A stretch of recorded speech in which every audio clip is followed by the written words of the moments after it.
Blog Talk Radio. Mi chiamo Afuraitkait neye EGUA me dinde o girafo kwesi ra nehem pata akan. Akwamumain amaruka etivimu o girafo. That means greetings to all Afuraitkait people, meaning Africans, black people. Today is EGUA Day, Marketplace Day. My name is Ojirafo Kwesi Ra Nehem Pata Akan, Ojirafo of the Akwamu Nation in North America. Yet I'll say we thank you once again for tuning in to the show. We are opening up the chat room right now. We're going to place a few links in the chat room for the information that we will be covering tonight.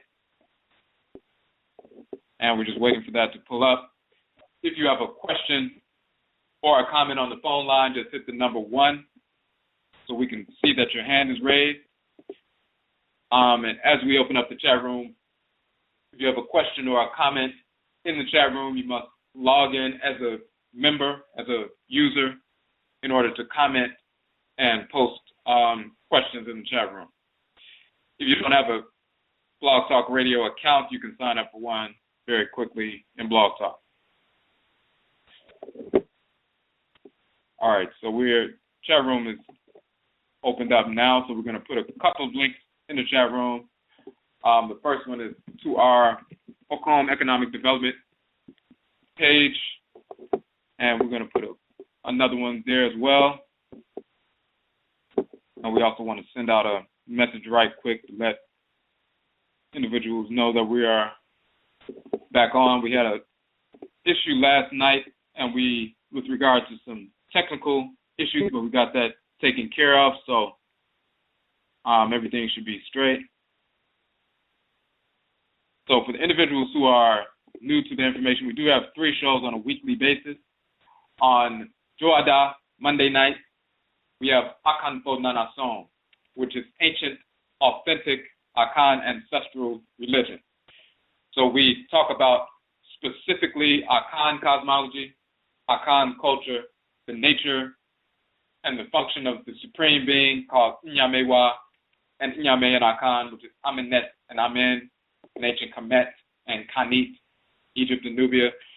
We talk about the nature and function of the Abosom, the forces in nature, the children of the supreme being. We also talk about the nature of the Nananom Nsamanfo, the spiritually cultivated ancestresses and ancestors, and their relationship to us. And we talk about cosmology in general, and we show the relationship of Akan culture to the various cultures on the continent, inclusive of our ancient ancestral culture of ancient Kanat, which is Nubia, a title of Nubia, and Kemet as well. So the Akan people come from ancient Kanat, the Akana land or the Kanit land, ancient Nubia. We migrated to the Western Hemisphere, the western part of the continent rather, reestablished the ancient empire of Akana or Ghana after the decline of the civilization in ancient Kemet and Kanit. About 2,000 years ago, we began to reestablish Akana civilization in the ancient empire of Akana or Ghana. And then about 1,000 years ago, some of us migrated from that region because we wanted to avoid the foolishness of some of our people participating in Islam. So we saw the deterioration of the neighborhood, so we migrated further south to the so-called Forest Belt region, Savannah and Forest Belt region, in the areas of what is today's Ghana and Ivory Coast, about 1,000 years ago, and reestablished Akana civilization in those areas. And then about 400 years ago, 300 to 400 years ago, some of our people were taken from those areas during the Musuo Ketie, the Great Perversity, the enslavement era, and forced into North, Central, South America, the Caribbean, and Europe, enslaved in these areas. And then, of course, our people who continued to practice their tradition. They waged war against the whites in their offspring and freed themselves from enslavement. And because of the acts of our ancestresses and ancestors who were Akufo, warriors and warrioresses, they brought an end to enslavement in South America, the Caribbean, Central America, as well as North America. because of the actions of those individuals and groups who waged war against the whites and their offspring, powered by Nanasom, Afuraitkait ancestral religion. We waged war and massacred the whites and their offspring, freed ourselves from enslavement, set up independent communities, and raided plantations, and continued to wage war until the whites and their offspring were forced into the position of accepting abolition and ultimately emancipation. So we talked about that in detail in our broadcast, Nanasom and the defeat of slavery, Nanasom or Afuraitkait, ancestral religion and the defeat of slavery. It was one of our Blog Talk broadcasts, and we dealt with that. We went into some more detail about that last night. We're going to get into some more tonight as well. On Benada Tuesdays, we have Ojira, which means purification. Hold on one second.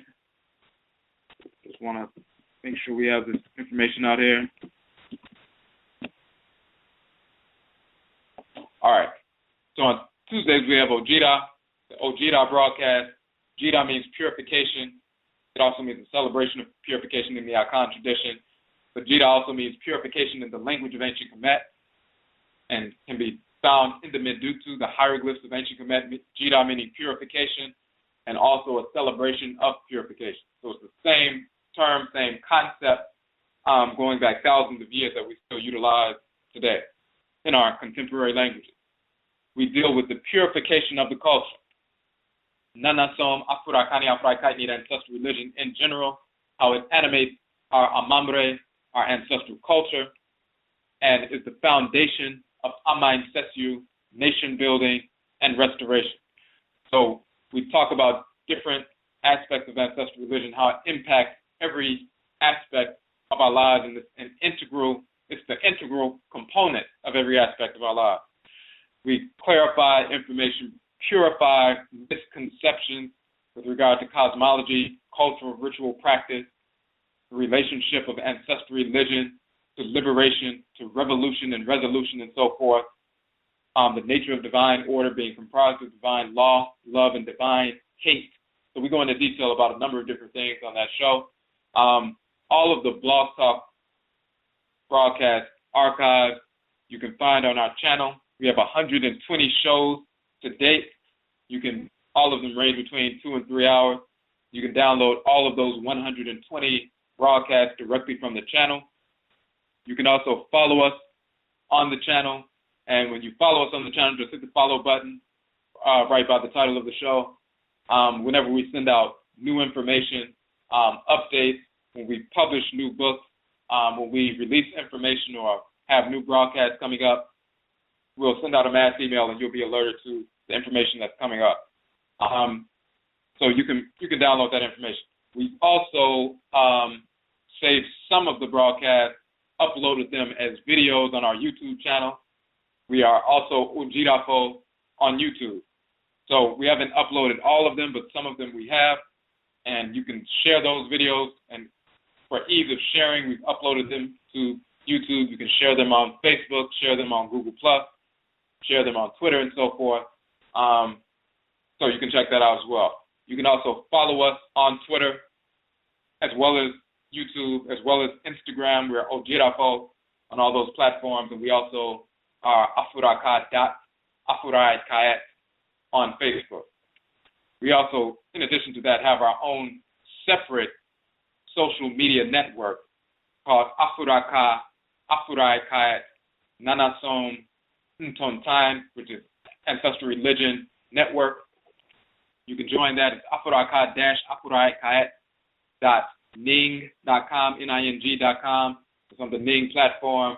That is a separate social network that's private, separate from Facebook and these other social networks that we pay for, that we have set aside for individuals, Afuraitkait people, of course, only, who are studying the same kind of information. We post, of course, discussions and videos and blogs and articles and various other things, events, notifications, updates on all the information that's coming up, or presentations that are coming up, broadcasts that are coming up, new books coming out, and so forth. So you can join that network as well. And we'll put a link to that in the chat room and that is Afuraka-Afuraitkait.ning.com. Okay, and so therefore, those are the two shows we have on Joda and Benada, Monday and Tuesday. On Awukuda, which is today, Wednesday, we have EGUA, which means marketplace in the Akan language. So we talk about various businesses, organizations, and institutions, Afuraitkait, organizations, institutions, businesses in the community that are serving the community in a positive capacity and also maintaining and conveying our ancestral religious values in the course of that trade and commerce and education and training and so forth. So we've had a number of individuals come onto the show talking about their businesses, institutions, and organizations, products and services, and how they serve the community, giving their background, their philosophy behind their service, their products, their teaching, their training, and so forth, as well as how their ancestral religious practice informs their commitment to the community and the philosophy behind the way they serve the community. So when you go to, for example, we have a page, Okom Economic Development. We have a model, the Okom Economic Development Model. Okom is an Akan term. It means hunger, but it also means possession. And of course, Kom also means possession in ancient Kemet as well, because again, the languages are descendant. We're talking about the nature of trade and commerce amongst one another, economic development within our own community, rooted in our own ancestral religious practices and values. So we've published that model, and you can download it directly from the page. We've also had a 4-part series on Blog Talk where we went into detail about the model, delineating all the features of the model, going through the document, and then its applications with regard to nation building, with regard to indigenization, with regard to our strategy and so forth, and how it applies to Afuraitkait people wherever we are in the world. So you can download those videos as well, and also the EGUA Kodi, economic warfare, and our Konkwa Suya Dain.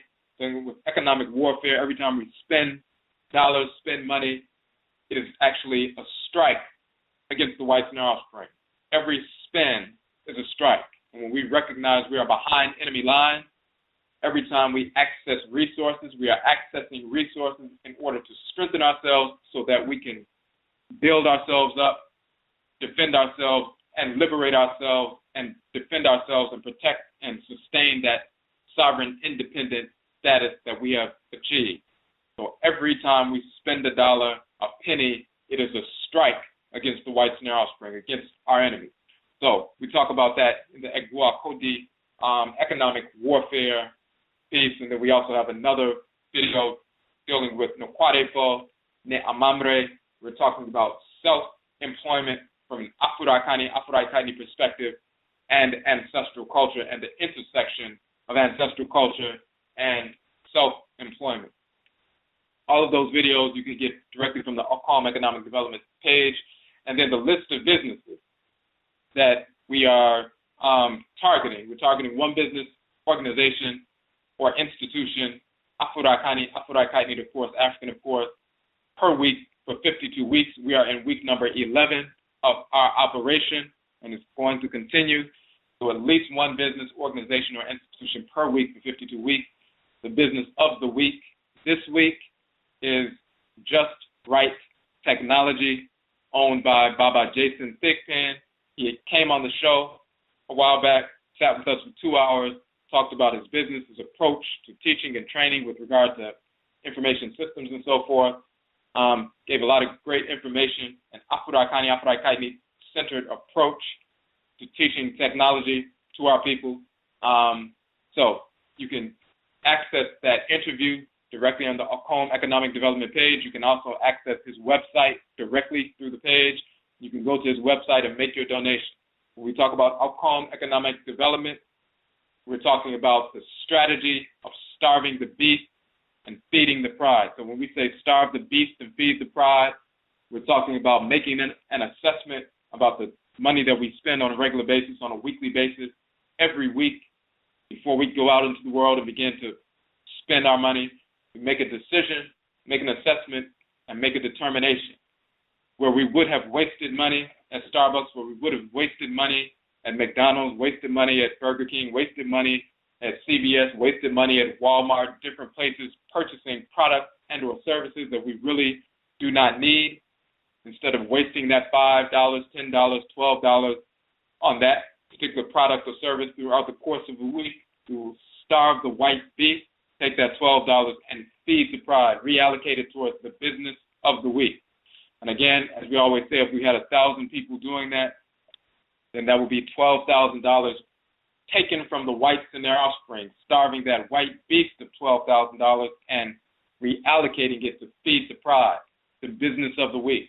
And then an Afurakani or Afuraitkait entrepreneur organization or institution will receive a capital infusion of $12,000 to expand their business so that they can serve us in a greater capacity. They can expand their product line, expand their services, hire our people so that they can work and serve us and employ themselves at the same time and, do what they need to do. So this is what the OCOM Economic Development Model Operation is all about.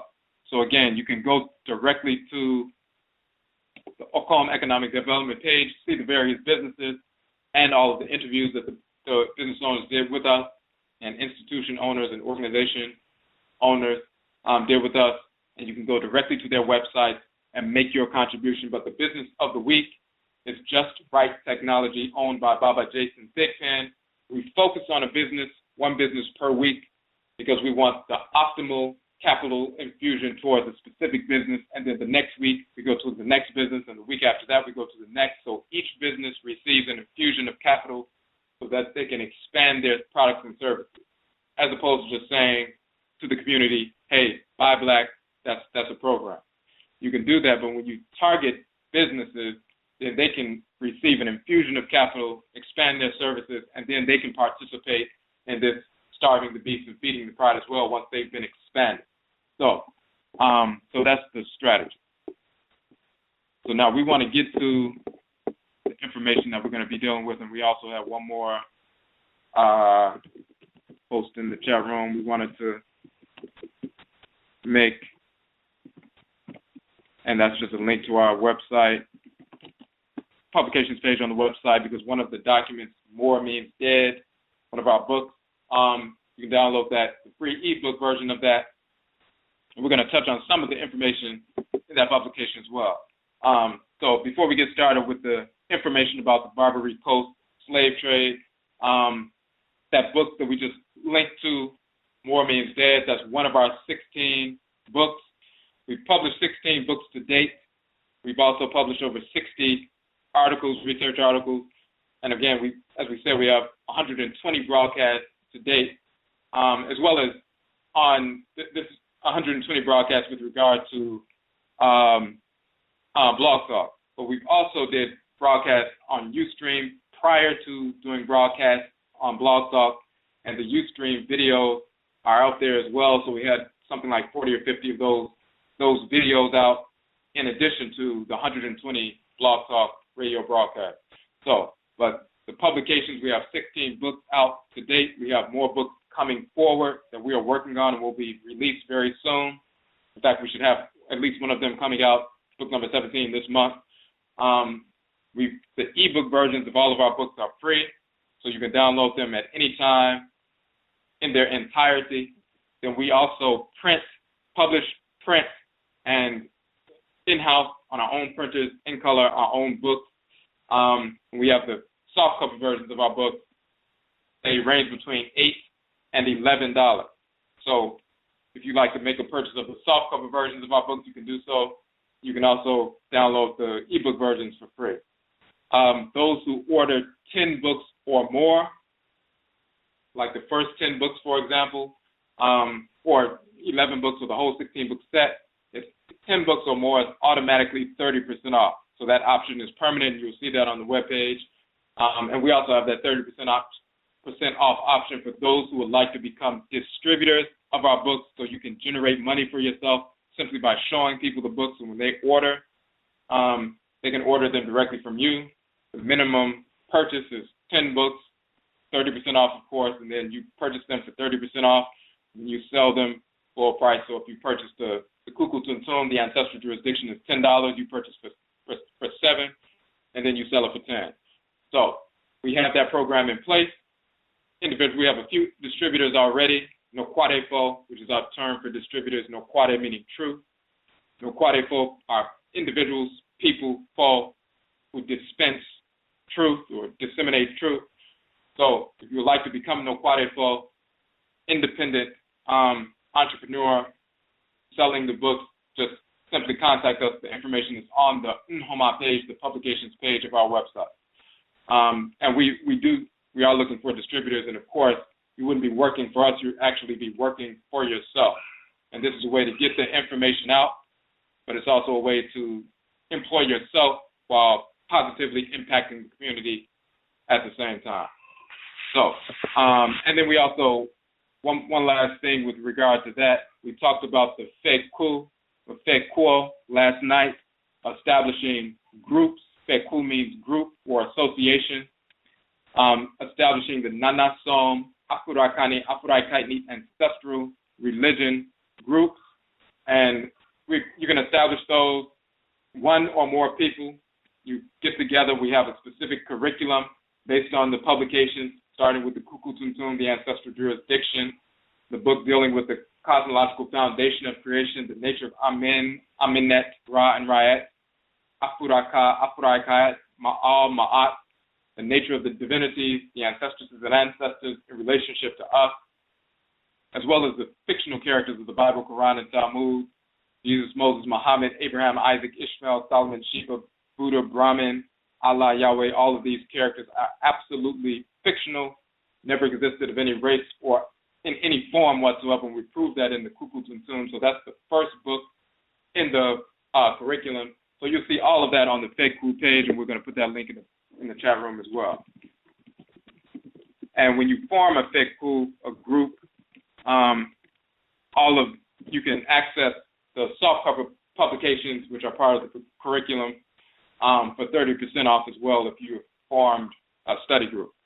All right. So just want to make sure we didn't miss anything else before we get started. All right. Okay, so as we talked about on the promo for the show, we're talking about, in this particular broadcast, Aborofo, which is the Akan term, general term for the whites and their offspring. Boro means to sabotage. Boro also means poison, something detrimental. Borofo, poisonous, detrimental people. Boro also means scabies or itch, disease. So the Aborofo is the title of the whites and their offspring in the Akan language. So if an Akan person points out and sees a group of the whites and their offspring, they'll say, those are Aborofo. And the singular is Abroni. And then plural is Aborofo. That's the whites and their offspring. Now, we also utilize the term in the Akwamu nation in North America. Akwamu Mai, Namadoka, Isifimu, the Achiwadie-fo. Achiwadie is a term for translated as taboos in English. It's composed of chi, meaning to hate, and adie, meaning things, objects, deeds, and or entities. The achiwadie are things that are divinely hated, divinely proscribed, divinely rejected by the supreme being, the deities and ancestresses and ancestors. There are social echiwadie or taboos, dietary echiwadie or taboos, all kinds of taboos. Social taboo, for example, rape, murder, incest, these things are divinely hated by the supreme being. Chi, meaning to hate. So echiwadie, things, objects, deeds, or entities that are hated. We call the whites and their offspring achiwadie fo, the group of people fo who are divinely hated, rejected by the supreme being, by the Abosom, the forces of nature, by the Nananom Unsamanfo, the ancestresses and ancestors, by us, because they are spirits of disorder who incarnate as spirits of disorder. But the general term for the whites and their offspring is Aborofo. So the title is Aborofo, and we're talking about white slaves, 300-year Barbary slave Barbary Coast Slave Trade. Now, and one of the things we're dealing with is this is EGUA, Marketplace Day. We're talking about trade and commerce. We're going to talk about an aspect of trade and commerce that very often is not talked about. And very often on the show we'll have, as you'll see in the previous broadcast, we'll talk about the philosophy of dealing with trade and commerce from the Afuraitkait ancestral religious perspective and cultural perspective. And we're going to talk about the differences between the way we approach trade and commerce and in distinction and contradistinction from the way the whites and their offspring approach that. So our approach is not affected by what they are doing. We're going to talk about what some issues that are typically not focused on. Now, when we talk about the 300-year Barbary slave trade, wherein over 2 million white Christians were enslaved in North Afuraka, Afuraitkait, and the Mediterranean, while by white as well as non-white Muslims between the quote-unquote 16th and 19th centuries of the Gregorian calendar. Just as the pseudo-religion of Islam and the fictional cartoon character god Allah has been ineffective regarding Western Eurasian domination of Europe and parts of the so-called Middle East over the past few centuries, meaning, of course, the Muslims, white Muslims would like to have invaded and taken over all of Europe, but they were not able to. They took over portions of Europe,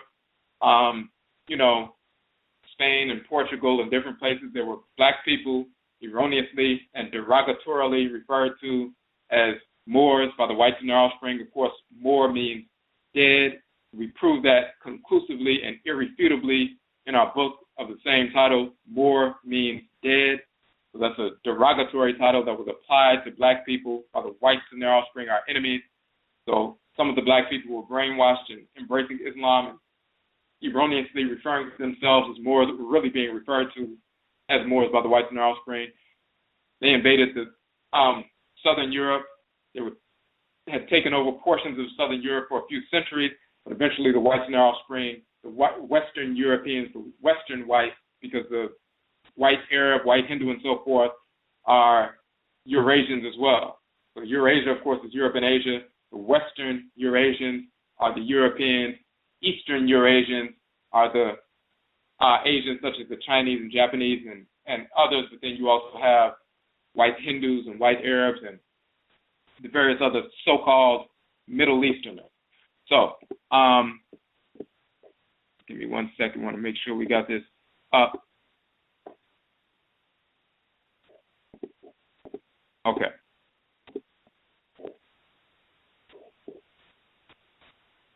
All right.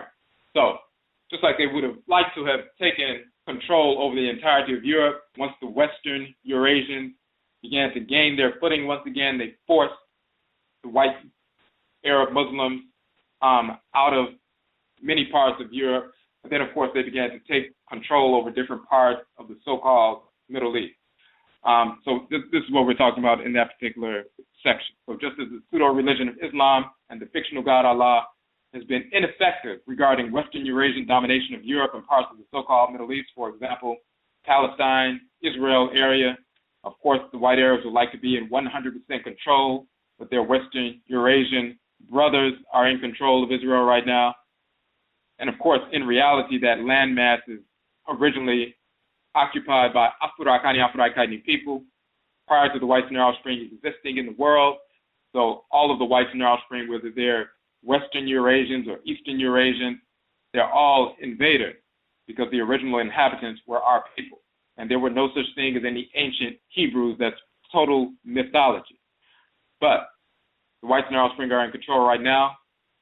But the Western Eurasians wanted to be in control. The Eastern Eurasians want to be in control. And there's been a minor conflict. The Western Eurasians are in control right now. And Islam has not been able to stop them from being in control of Palestine.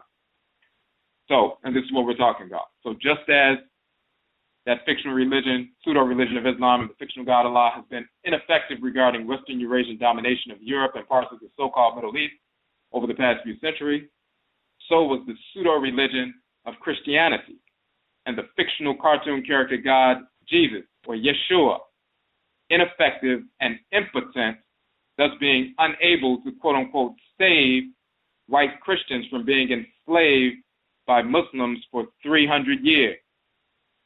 This speaks to the reality that the enslavement of Afuraitkait, the Africans in the Western Hemisphere, had nothing to do with our not submitting to the fictional cartoon character gods, Allah and Jesus. So this is the angle we want to deal with. Very often, people who have done some cursory study of world truthstory or world history, they have heard of the white slave trade, the North African slave trade, the Barbary Coast Slave Trade, as well as, the Ottoman Turks and the Ottoman slave trade and so forth. They've had some cursory information about that. You have a couple of camps of individuals who will promote information about that. So-called white conservatives, white nationalists, and so forth, they'll put an exclamation point on that aspect of history or truthstory. Of course, they will go into some exaggeration and so forth. And of course, it's all Hollywood, it's all bluster and so forth, but they will promote that because they would like to say, well, listen, just like black people were enslaved in the Western Hemisphere for 300 plus years between the so-called 16th and 19th centuries, for during that same period, that 300 plus year period, there was the Barbary Coast Slave Trade where white Christians were enslaved by white Muslims and also some brainwashed black people who were involved in Islam, participating in that as well, and they enslaved white Christians for approximately 300 years during the same period. And they will promote that and put an exclamation point on that because they would like to say, therefore, black people shouldn't be complaining about slavery because we were enslaved as well, and they'll even go further and say their slavery was more brutal than ours was in America, and we were treated nice compared to the way they were treated in North Afuraka, Afuraitkait, in the Mediterranean, so we should never open our mouths about slavery again. So what that we were enslaved, they were enslaved as well, so we shouldn't say anything. And we shouldn't use that as a representation of their criminality and their evil because they'll try to say, well, we did the same thing to them. And they'll over-exaggerate and say it was all black Moors who were enslaving the white Christians. And there was a smattering of white Arabs. So they'll overstate the case. And then they'll also overstate the case with regard to the enslavement of our people from West and Central Afuraka, Afuraitkait. They'll say, hey, we didn't invade. We just pulled our boats up on the coast. And it was like, some crackers even say it was just like a drive-through at McDonald's. They just pulled their boats up to the coast, and the blacks from the interior would rush to the coast to enslave as many of their people as possible and sell them off to the whites in Alice Springs. And the whites in Alice Springs didn't have to do anything but pull their boats up to the coast, open them up, and the blacks would come and just fill up their boats with slaves, and they just sailed off. So they were actually doing us a favor. So this is their angle, to try to make us believe that we shouldn't have any complaint and should never reference slavery ever again because we're all equal. We did the same thing to them. They did the same thing to us. And therefore, we shouldn't be talking about any kind of freedom, any kind of liberation, any kind of establishing our own independence. We shouldn't have any animosity or hatred towards the whites in Alice Springs because they suffered as much as us. As a matter of fact, they suffer more. Of course, their angle is nonsense, but this is their political, angle. On the other side, you have brainwashed Negroes who foolishly identify themselves as Moors with that derogatory title that was forced on us by the whites and their offspring. And people embrace that foolish title because deep down inside they feel inferior to the whites and their offspring. They would like to hold on to the title that the master forced upon them. No matter what they say on the outside and try to pretend like they're confident or whatever, that means nothing. The reality is you're embracing a term and an identity, and very often they would like to identify with Europe and they want to identify with Asia. Many of them don't want to identify with anything black or even the term black. They don't want to identify with anything Afuraitkait, neither African. They have foolish, ridiculous etymologies for the term Africa and Moor and black and all of this nonsense, which are totally inaccurate, all in a pathological effort to identify themselves outside of who they are. So this is the kind of insane pathology that has been embraced and is expressed by our people. So because they're involved in that nonsense and that pseudo-culture, which is rooted in self-hatred, and that self-hatred is rooted in the fear of the whites and their offspring that is papered over by pseudo-intellectualism and so forth, and, articulation of that pseudo-intellectualism. Their tack on this whole story is, well, hey, we were the Moors and we took over Europe and we enslaved the Europeans, and they're proud of it because they want to say that they were the main ones enslaving the Europeans and we enslaved the Europeans first, and they really didn't enslave us. And in fact, we're really not African. We really come from Europe, and we really come from Asia. Many of them will say that. A handful of them will say we come from the continent, but they still don't want to identify with the continent. They would rather identify with Europe and Asia in that pathology. So they'll say, well, we were proud and we enslaved the Europeans, and therefore, that's just a sign of our Moorish culture, and that proves the Moorish culture was superior and the Muslim culture was superior, and we need to embrace the Moorish culture, which is over-exaggerated, is nonsensical, and it's just, once again, a manifestation of self-hatred. So you have those two different foolish perspectives regarding this phenomenon, regarding this 300-year period. Now, there's been new information that came out, that's been coming out over the past few years that has given some more detailed information with regard to the numbers of those who were enslaved. At first, they would try to say it was only a few thousand people. They didn't want to admit how large this enterprise was, because of course it's a double-edged sword. On one hand, they can utilize that information to make foolish black people who fear the whites and their offspring anyway and do not want to confront the whites and their offspring and confront the oppressor. If the oppressor says, well, actually, you shouldn't be talking about slavery and trying to confront us and wage war against us and battle us, because actually your people enslaved us, so you were being punished by God for enslaving us for 300 years. And brainwashed Negroes who are always looking for an out and looking for a way not to confront the whites and their offspring, they would say, well, that's right, we enslaved them first, so we can't be talking about slavery. Look, why are we always complaining? Stop blaming the white man for everything. Anytime you're a Negro talking about stop blaming the whites and their offspring, you're listening to a Negro who hates themselves deep down inside because they fear the whites and their offspring. So they're always trying to protect the rapist, similar to a child who was molested, raped as a child. If someone attacks the rapist, they'll try to defend the rapist and even getting into a fight with people who are trying to attack the rapist. And the same thing with a battered woman and so forth. So that's the kind of pathology our people have been operating under. And of course, this is the reason why the whites and their offspring promote that pseudo-truthstory, or pseudo-history regarding the trade. So it's a double-edged sword. On one hand, they want to promote that so they can stop us from talking about enslavement and stop us from focusing on the fact that they are our absolute enemies, and they incarnate that way without exception, men, women, and babies. But at the same time, if they persist in putting that information out, then black people will start to realize, wait a minute, we always thought that the only people on earth who were enslaved were our people, and it was a divine curse. And now we find out that the whites and offspring had been enslaved as well. So it's a double-edged sword. So they have to toe the line.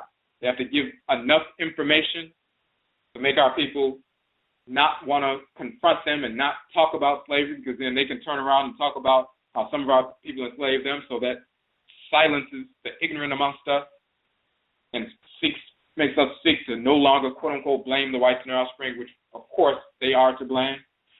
But at the same time, they don't want us to become emboldened and start looking at them as who they actually are, inferior, and seeing that there were black people as well as other non-black people who enslaved Christians. So it's a double-edged sword, and they toe the line between not giving too much information in either direction. Now, the angle that we need to focus on, of course, is the ancestral religious angle. we did a broadcast talking about Nanasom, Afuraitkait, ancestral religion, and the defeat of slavery. People often ask if the ancestresses and ancestors of Afuraitkait, and the goddesses and gods of Afuraitkait were so powerful, why were the whites and their offspring able to enslave you for over 300 years? Surely your gods and goddesses didn't exist and they did not protect you. And of course, that's a foolish statement because it's based on a false notion of truthscrew. And the whites and their offspring put that question out there and they put it in the minds of our people because they've already tainted the truthscrew and our people really don't know what happened. So as we talked about in that broadcast, we showed that the whites and their offspring showed up on the coast of West Afuraitkait in the so-called 1400s. They didn't take over in West Afuraitkait and Central Afuraitkait until the late 70s, 1880s, 1890s, some into the so-called 1900s as well. So throughout the entire period of enslavement, none of the whites and their offspring were in control of any of those nations in West and Central Afuraitkait. We were independent. The whites and their offspring did sometimes try to raid different villages and raid different places with their pirates and so forth, and with their Arab workers and so forth. They tried that for hundreds of years, in reality thousands of years, but they typically were not successful. They were not strong enough to rush into Afuraitkait and just snatch up our people and enslave millions of our people. They were not capable of that. So on that point, the whites and their offspring are correct when they say, well, listen, we just pulled our boats up to the coast. That's a partial truth, but then there's some misinformation as well. They say it in the sense that we were just trying to engage in trade and commerce and we didn't have any ill will. In reality, they wanted to enslave millions of our people, but they couldn't figure out a way to do it through force because they were too inferior militarily to just ride up into the continent and snatch our people up. Because they tried that and it did not work. So what did they do? They had to wait and see what groups, what nations, what ethnic groups, what clans were already in conflict prior to the whites and offspring showing up. There were groups that were in conflict, sometimes in conflict because of succession disputes, sometimes in conflict because of a certain tyrannical ruler began to engage in some imperialism and attacking neighboring groups and so forth, and then we would go to war. Then sometimes, many times, you had some brainwashed blacks who embraced some elements of Islam because they were engaged in criminality. They couldn't participate in that criminality in our traditional culture. But when the whites and their offspring showed up in the deserts and so forth, they were like, listen, they don't allow you to practice that criminality you want to practice, but when you come over here, you can do whatever you want. As long as you help us attack them, you can do whatever you want to do. Rape, murder, incest, anything. So the criminal element would join up with the so-called white Muslim and come back to the society, and then there will be a war between the brainwashed blacks and the traditional black people. That would create prisoners of war. If you capture some people, these are prisoners of war. If you capture a prisoner of war, you have a couple of things you can do. You can either detain them or you can kill them. Of course, you can return them to, the other side, but you're not going to do that. You capture them because they're a prisoner of war. So you can either detain them, keep them alive, or you can kill them. Very often we would kill the prisoners of war. Sometimes we would detain them as bargaining chips, and once we had enough of them and the other side was becoming weak, they would submit and say, okay, you won the war, please, we're going to sign a truce, have a treaty and so forth, and let our people come back to us, and we'll be the vassal and you can be in control and so forth. So we use them as bargaining chips and so forth. When the whites and their offspring showed up, now a third option showed up. You capture a prisoner of war, somebody who was on the other side, who had raided your village, burned down homes, killed people, and you captured them. You can either kill them, you can detain them, or now you could sell them to an enemy, and they can take them away from you and away from the continent forever. Some of our people went for that, and some of our people did not. So they were sending their prisoners of war and convicted felons to the whites and their offspring. The whites and their offspring was sitting on the coast. Yes, sometimes they tried to invade, but they typically weren't successful. So they had to wait for our people to be engaged in civil conflict, internecine conflict. And then once that took place, the prisoners of war, as well as convicted felons and so forth, they were purchased from our people. They were through trade and so forth. That was the only way they could really get their hands on the people. Every now and then they could do a little invasion, but they typically were not successful that way.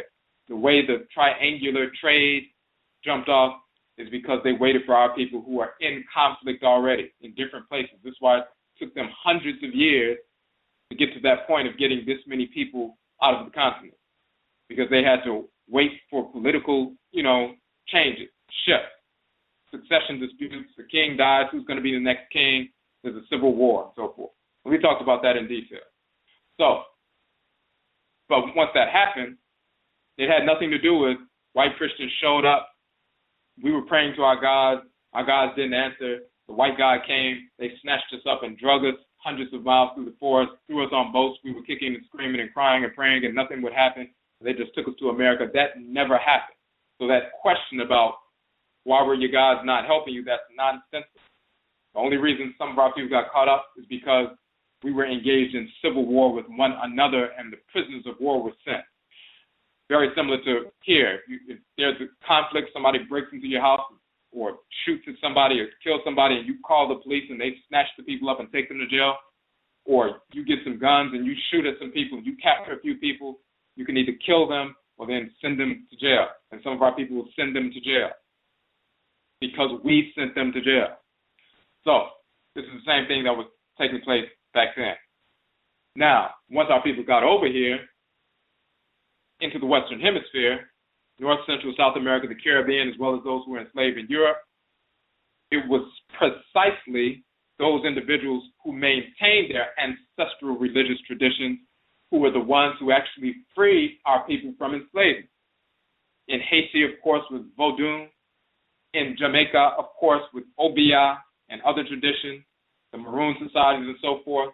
In Suriname, with Quinti, which is the Akan tradition in Suriname and other traditions.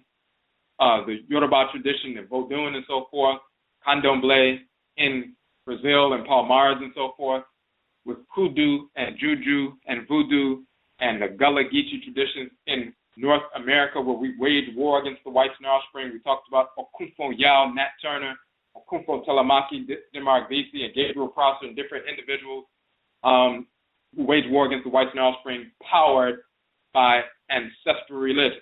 And the ones who continue to practice the ancestral religion, those are the ones who freed themselves, established independent settlements like Dismal Swamp in Virginia and Carolina, and maintained their independence intergenerationally. Even while other people were on plantations, they were free, and they were defending that free settlement they established. When the whites in our spring sent militias to drag them back into slavery, the whites in our spring were met with a militia waging war against the whites in our spring, and therefore the whites in our spring, for example, in Dismal Swamp, asked the blacks for a peace treaty because they could not penetrate and take over Dismal Swamp. We had established an independent nation there.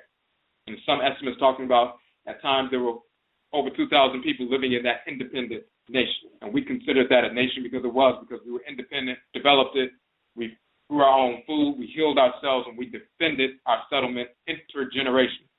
And because of the actions of our ancestresses and ancestors who engaged in warfare powered by the ancestral religion, we forced the whites in our offspring into the position of abolition and eventually emancipation. So we proved that, dealing with that. So we cut that whole notion off of because we didn't embrace Christianity or Islam, this is why we were enslaved. That's insane. We proved that through that broadcast, Nana Som and the Defeat of Slavery, which you can download.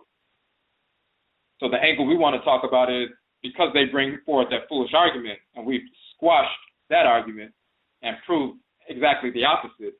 Now the question becomes, if our people were enslaved for 300 plus years during the so-called 16th century and the so-called 19th century in the Western Hemisphere, well then, why were the whites in their offspring, white Christians, enslaved between the 16th century and the 19th century in North Afuraka, Afuraitkait, and different parts of the Mediterranean?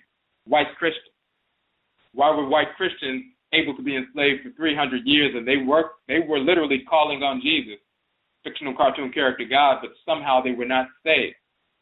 So if you come to us and tell us the reason we spent 300 years in enslavement is because we didn't call on Jesus, well, you called on Jesus for 300 plus years, and there were still over 200 million of you who were enslaved. So clearly that fictional cartoon character did not save you from enslavement. And on the other side, when the Europeans came into some dominance and began to dominate the Arabs and other so-called Middle Easterners and so forth, Allah didn't save them from that domination, including today.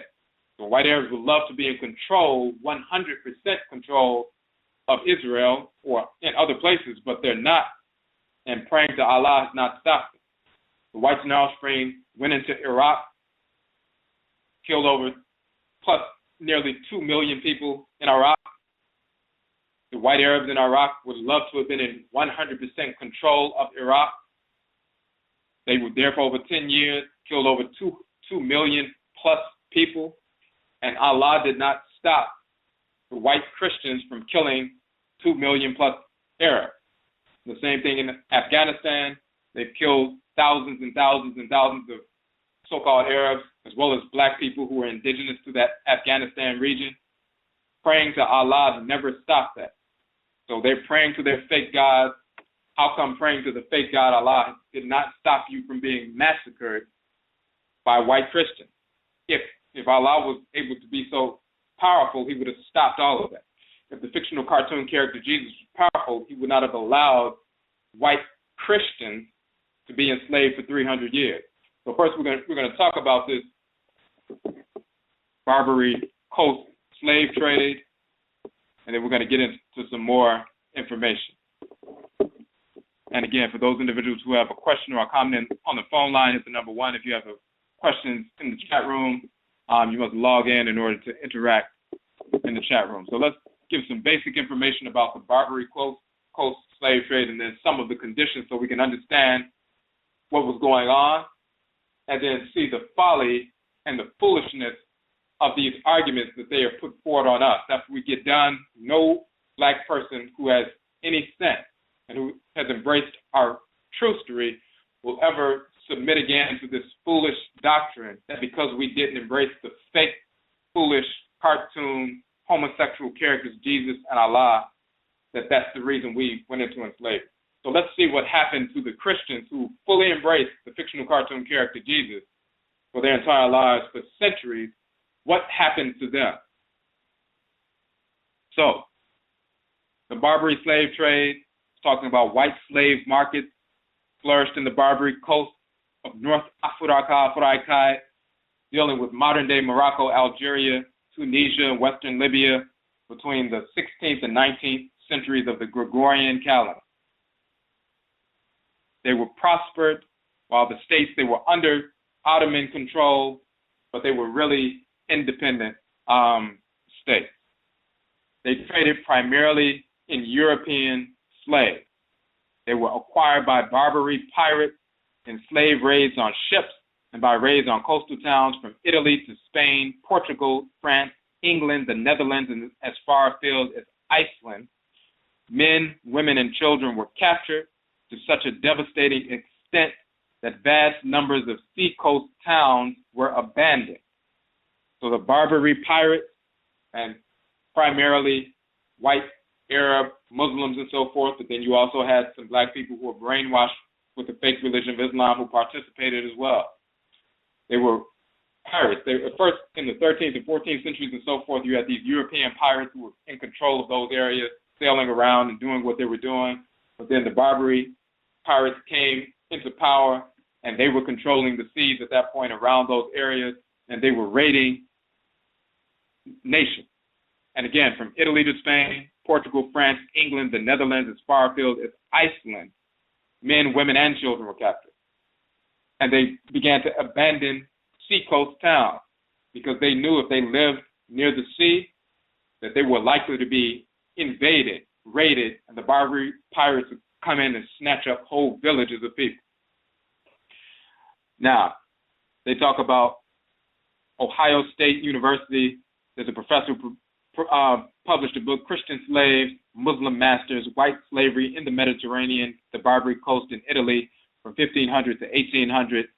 The estimation for this particular author, which is more recent work, is that 1 million to 1.25 million white Christian Europeans were enslaved in North Afuraka, Afuraitkait from the beginning of the 16th century to the middle of the 18th by slave traders from Tunis, Algiers, and Tripoli alone.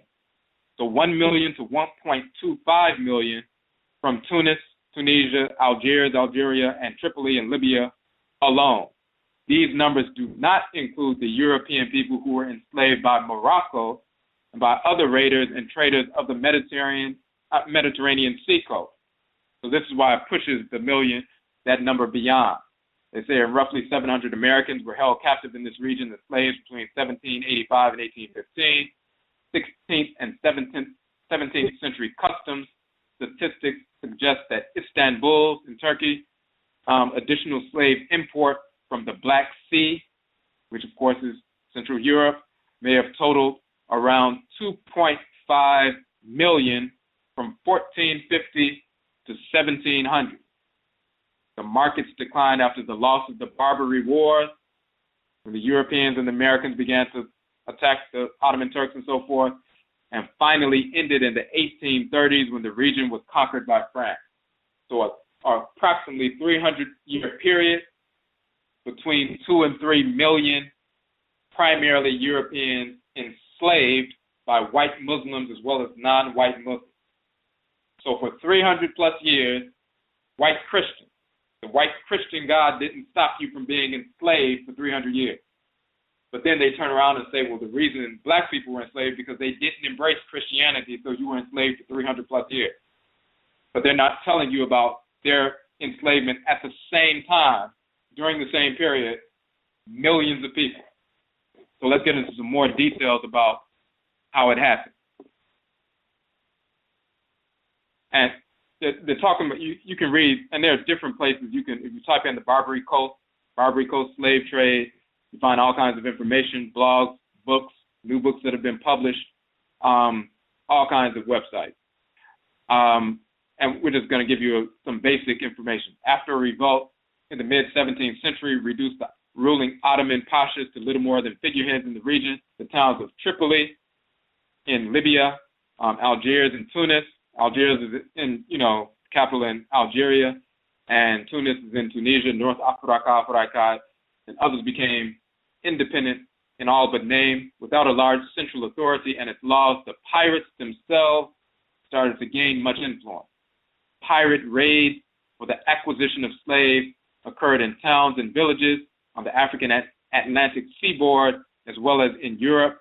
Reports of Barbary raids and kidnapping of those in Italy, Spain, France, Portugal, England, the Netherlands, Ireland, Scotland, and as far north as Iceland exist. Between the 16th to the 19th centuries, it is estimated that between 1 million and 1.25 million Europeans were captured by pirates and sold as slaves in Tunis, Algiers, and Tripoli during this time period. The slave trade in Europeans and other parts of the world of the Mediterranean is not included in this estimation, which of course pushes that number beyond 2 million, closer to 3 million plus. Famous accounts of Barbary slave raids include a mention in the diary of Samuel Pepys and a raid on the coastal village of Baltimore, Ireland, during which pirates left with the entire populace of the settlement. So they took the entire population into enslavement. Just like they talk about people took entire villages of our people from the continent into enslavement because we weren't Christians and we were practicing voodoo and the fake white God didn't like that. Well, they took entire populations of Christians into enslavement. And this is just one of those accounts. Such raids in the Mediterranean were so frequent and devastating that the coastline between Venice to Malaga suffered widespread depopulation, and settlement there was discouraged. In fact, it was said that this was largely because there was no one left to capture any longer. So the European governments discouraged people settling near the coast. because you might most likely will be captured, and these pirates would invade and capture entire villages of people, take a whole city, round them up, put them on boats under fire, and enslave the entire city. They enslaved so many people that they depopulated the region. There weren't enough people to capture anymore. The power and influence of these pirates during this time was such that nations, including the United States of America, paid tribute in order to stave off their attacks. So the United States, they couldn't handle the pirates. They were enslaving over the course of a few hundred years millions of people, mainly European Christians, even though there were some black people who were enslaved and others as well, but primarily European Christians. The United States could not deal with them, so they began to pay them off, pay them tribute, meaning paying them blood money. If you just, don't do too much, we'll give you some money so you don't continue to attack us and continue to control these areas that we wish you would not control. So we'll give you a little money if you back off. Now, supplies from the Black Sea appear to have been even larger. A compilation of partial statistics and patchy estimates indicates that a little fewer than 2 million Russians, Ukrainians, and Poles were seized from 1468 to 1694. Additionally, there were slaves from the Caucasus obtained by a mixture of raiding and trading. 16th and 17th century customs statistics suggest that Istanbul's slave import from the blacks totaled around 2.5 million from 1450 to 1700. So that's the 2.5 million in addition to the 1.25 million in the other areas of Western Eurasia, the western part of Europe. So now we're talking about between 3 and 4 million, primarily white Christians being enslaved by white Muslims and non-white Muslims.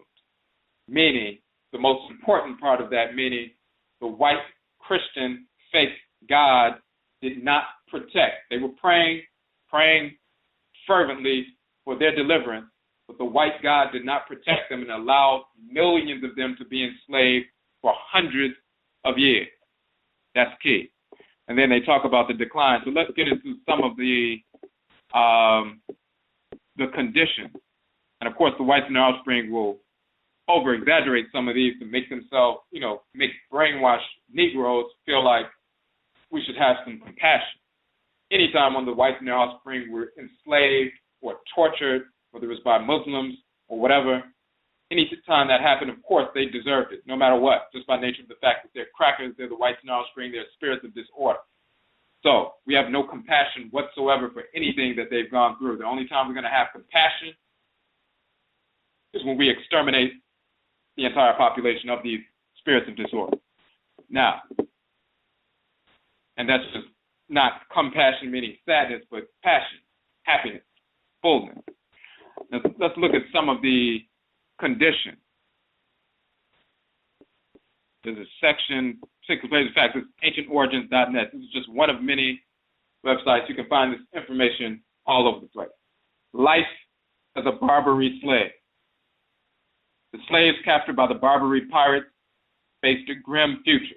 Many died on the ships during the long voyage back to North Africa, Afuraitkait, due to disease or lack of food and water. Sounds very familiar. Those who survived were taken to the slave market, where they would stand for hours while buyers inspected them before they were sold at auction. That also sounds very familiar, because they did the same thing to our people. So they deserve what they got, of course. After purchase, slaves would be put to work in various ways. Men were usually assigned to hard manual labor, such as working in quarries or heavy construction, while women were used for housework or in sexual servitude. And of course, they don't mention in these texts that the males, men and boys were used as well, primarily for sexual servitude as well, because of course, these are the whites and their offspring. They're perverts, they're faggots, they're homos, and that is what they do.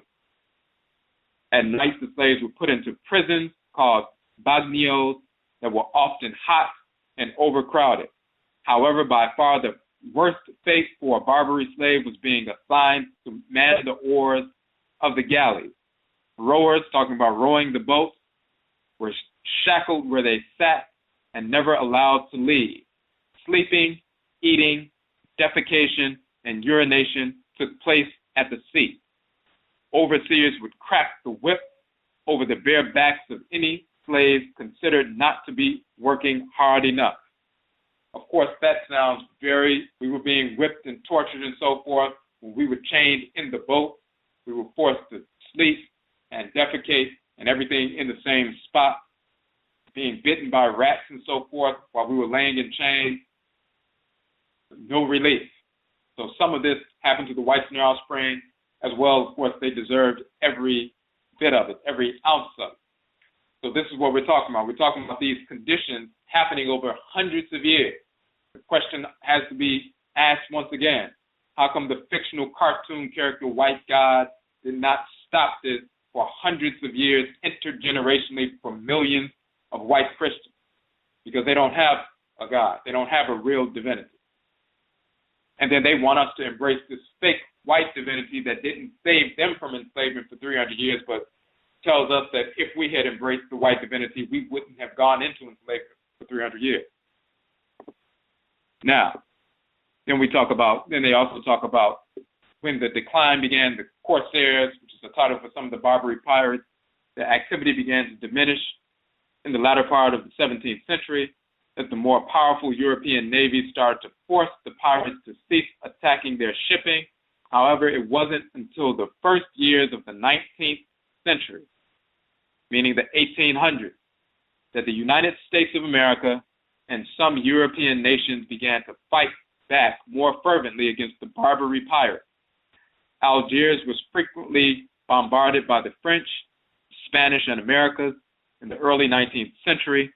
Eventually, after an Anglo-Dutch raid in 1816 on Algiers, the corsairs were forced to agree to terms which included a cessation of the practice of enslaving Christians, although slave trading of non-Europeans was allowed to continue.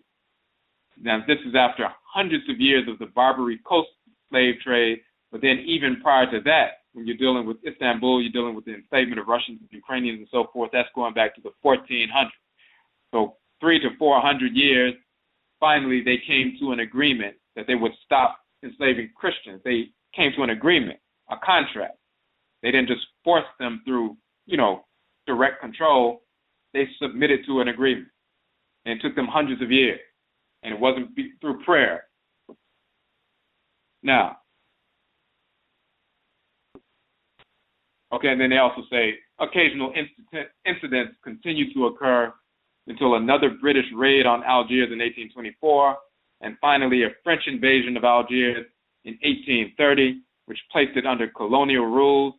Tunis was similarly invaded by France in 1881. Tripoli returned to direct Ottoman control in 1835, therefore finally falling into Italian hands in the 1911 Italo-Turkish War. The slave trade finally ceased on the Barbary Coast when European governments passed laws granting emancipation to slaves. So that was after hundreds of years, they finally passed laws emancipating the slaves. And they're talking about the European Christian slaves. Same process, you see a parallel process dealing with us in the Western Hemisphere. Now, this is the kind of information they typically don't deal with. Why won't they focus on this kind of information? As we can see, there's a very good reason why they don't focus on that kind of information. All right, so I want to check the chat room real quick to make sure we didn't miss any questions or comments. And of course, if you have a question or comment on the phone line, hit the number 1 so that your hand is raised. Okay, and there was a comment in the chat room talking about male rape is an issue I suspect is highly underreported. That and the hanging of black women. So yeah, that is something that the whites in our offspring typically underreport.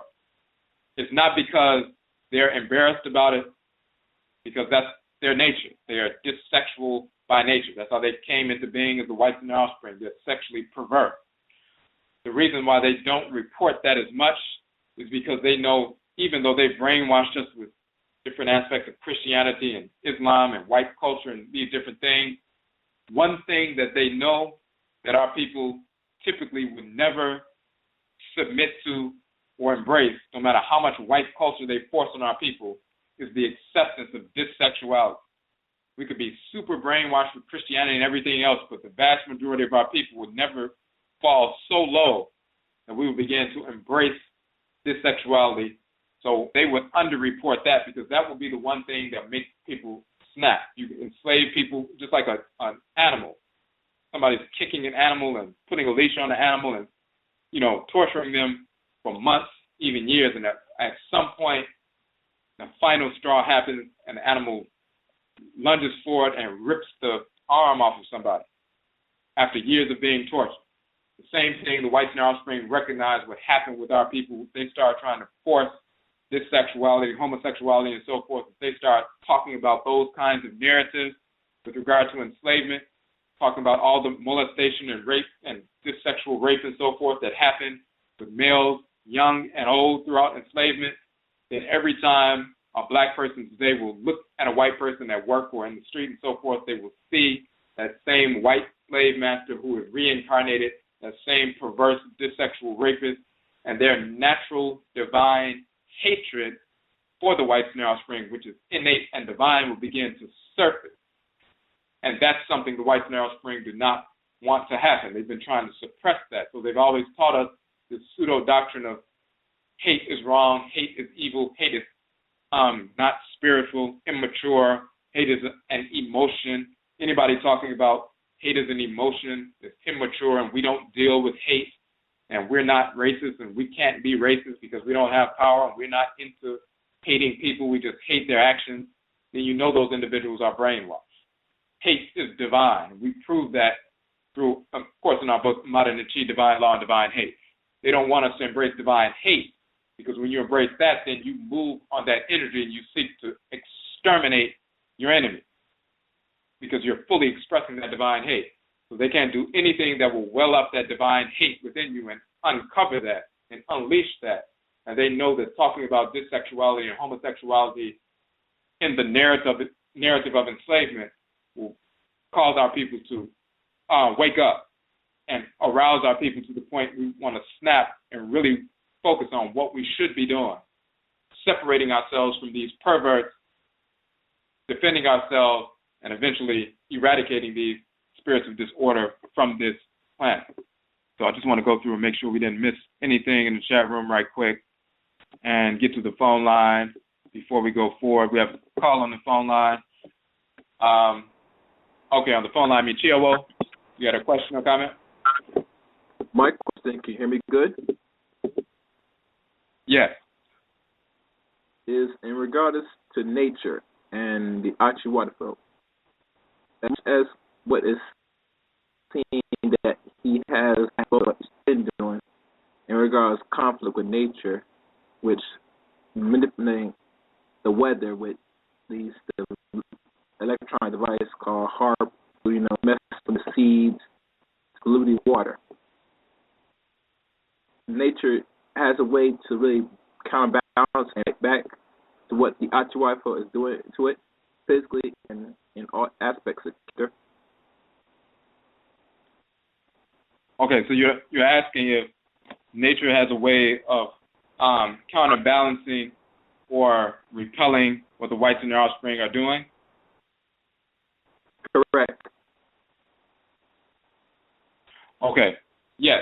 So, and when you mentioned HARP and things like that, when they talk about HARP, they're talking about this program that the whites and their offspring, of course, have in Alaska, as well as other places where they're basically sending electromagnetic waves through machinery, through, satellites and so forth, have a field of satellites, and recognizing, for example, the jet stream that moves around the Earth, natural movement, of course, the winds that move around the Earth, affected by the magnetosphere of the Earth, and, of course, the movement of the Earth around the sun, and and the revolution of the Earth around the axis, but that electromagnetic field affects the winds that move around the Earth, and that's the jet stream. Of course, when you're listening to meteorologists talking about weather, and they talk about the jet stream and how it's moving and how it dips and so forth, and how it affects, the different weather patterns. And if the jet stream dips down and moves, it causes, frigid temperatures, and if it's further away, it'll be warmer. We see that all the time.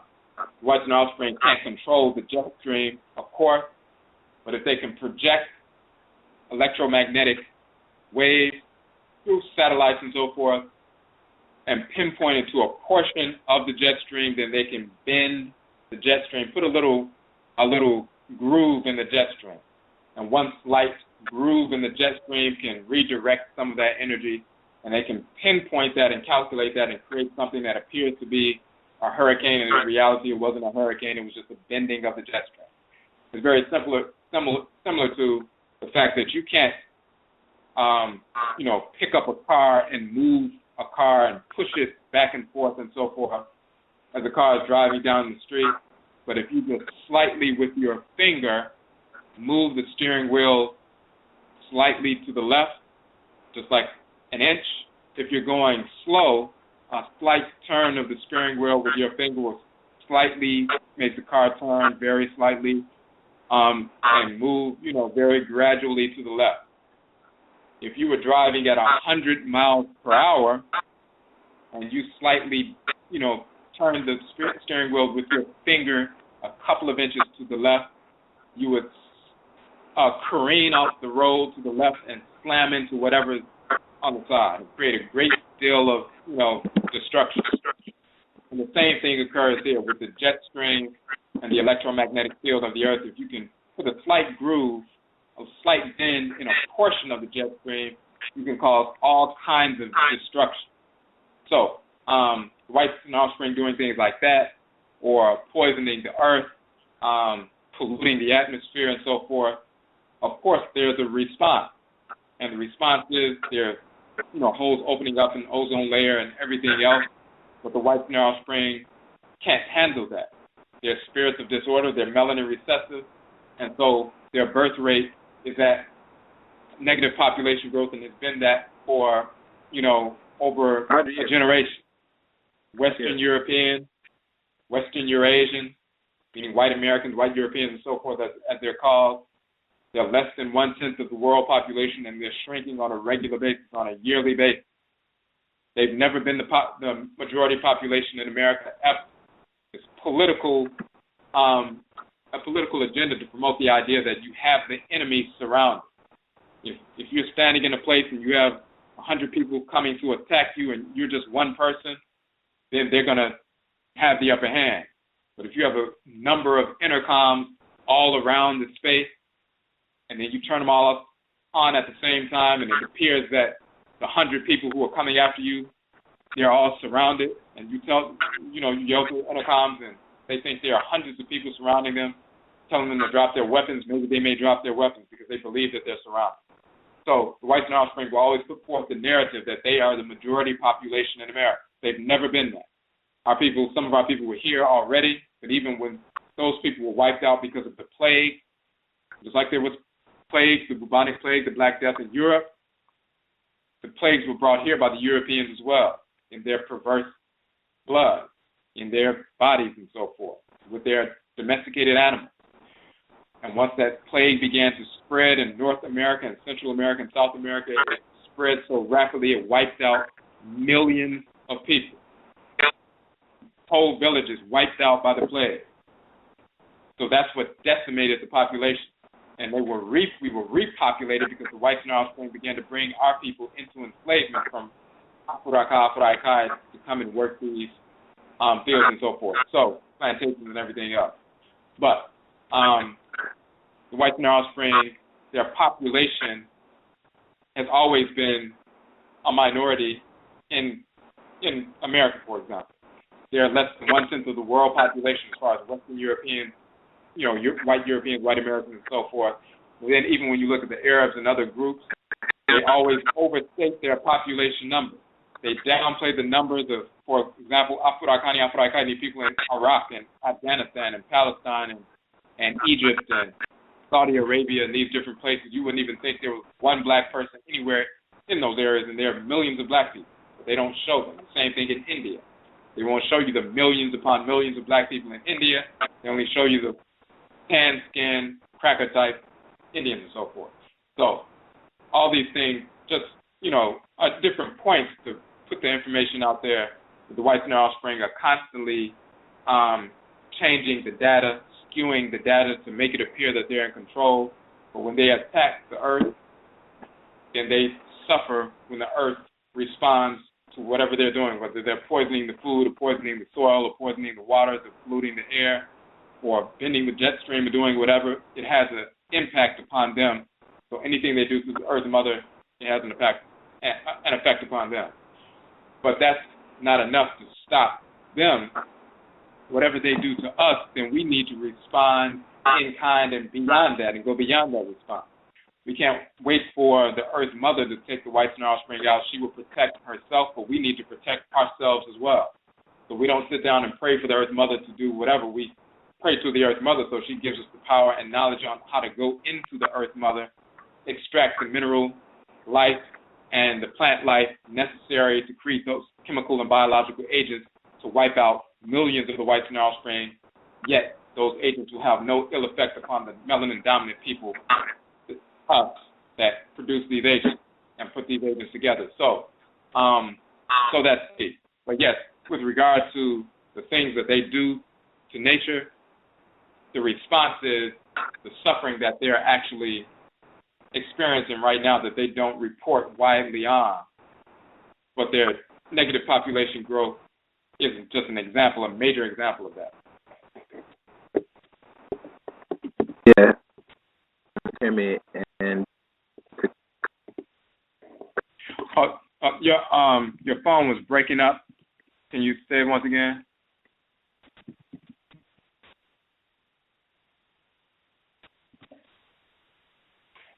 Looks like, let's see. Okay, looks like the call dropped. Yeah, it was getting kind of choppy, so just you can call back. So I just want to go through the chat room real quick to make sure we didn't miss any other comment before we go forward. Okay. Just 1 second. All right. So since we mentioned we were talking about the Barbary Coast Slave Trade, and we want to mention just a little bit of information about the Ottoman Empire. We talked about that briefly. We want to get into some of that information as well. Just so, again, you can see the gravity of the situation and the hypocrisy of the whites and their offspring when they try to force us to believe that Christianity would have saved us, and that includes not only talking about Christianity, but anybody associated with the Bible. So all these fools who identify themselves as Hebrews and read that foolishness, they use the same foolish, ridiculous analysis that the reason why we were enslaved is because we didn't follow the fictional cartoon character Yahweh or Yahweh, whatever they want to call this fictional cartoon character. Anybody reading the Bible and embracing that nonsense is out of their mind. So this applies to their foolish analysis as well. So when they talk about slavery in the Ottoman Empire, it was a legal and important part of the economy and society until the slavery of the peoples of the Caucasus was banned in the early 19th century, although slaves from other groups were allowed. Let's get into what they were doing. In the mid-14th century, Murad I built an army of slaves referred to as the Kapikulu. The new force was based on the Sultan's right to a fifth of the war booty. And again, just think about the whites and their offspring, as we talked about homosexual, dissexual perverts. That's their nature. So they're always making some association with that dissexual nature. To them, the spoils of war are not rewards, not treasure, not gold, not what they call the spoils of war booty, because that's what the spoils of war for them was to rape the male. So that's the reward for them, was booty. That's why they use that term. And of course, when they attack somebody, you know, that's an assassination. Assassinate. Assassinate. That's for them. That's where they're going after somebody. Assassin. Again, that's homosexual behavior. When they talk about somebody who's their helper, you know, a close helper, somebody who does work for them, that's an assistant. Somebody else who's a helper for them is a butler. So they have butlers, they have assistants, they have war booty, they have, you know, assassination. All of this has to do with their dissexual natures woven into their language. Now, so the new force was based on the Sultan's right to a fifth of the war booty, which he interpreted to include captives taken in battle, the captive slaves converted to Islam and trained in the Sultan's personal service. The def sirme system could be considered a form of slavery because the Sultans had absolute power over them. However, the slave or kul of the Sultan had high status within Ottoman society. They could become the highest officers of state and the military elite, and all taken children, but not their parents, were well remunerated, meaning paid. The slaves were traded in special marketplaces called Esir or Yesir. It is said that the Sultan Mehmed II, the Conqueror, established the first slave market in Constantinople in the 1460s. Now they're going to get into the different aspects of it. The def sirme, which connotes blood tax or child collection. The young Christian boys from the Balkans and Anatolia were taken from their homes and families, converted to Islam, and enlisted into the most famous branch of the Kapikulu, the Janissaries, a special soldier class of the Ottoman army that became a decisive faction in the Ottoman invasions of Europe. Most of the military commanders of the Ottoman forces, imperial administrators, and de facto rulers of the empire, such as Bagali Ibrahim Pasha, Tokulu Mehmed Pasha, were recruited in this way. By 1609, the Sultan's Kapikulu forces increased to about 100,000. And of course, this goes back to European culture going back thousands of years. The whites in their offspring raiding villages, taking boys, raping boys very often, castrating them, making them eunuchs, and then they become, you know, highly praised slaves and soldiers that would attack. They were castrated. They were used as soldiers, but they were also used as just like females. They were faggots. They were homos. This is what the whites in our offspring were doing. This goes back to ancient Greece, Rome, the Vandals, the whites in our offspring going back thousands of years. This is what they have always done. And this is within Islam. And they don't focus in this particular article on the dissexuality, but this is what is being talked about. It's being inferred here, but it's really what is being talked about. They pretend as though there was no dissexuality in Islam. Islam is rooted in dissexuality, just like Christianity is rooted in dissexuality, just like Judaism is rooted in dissexuality.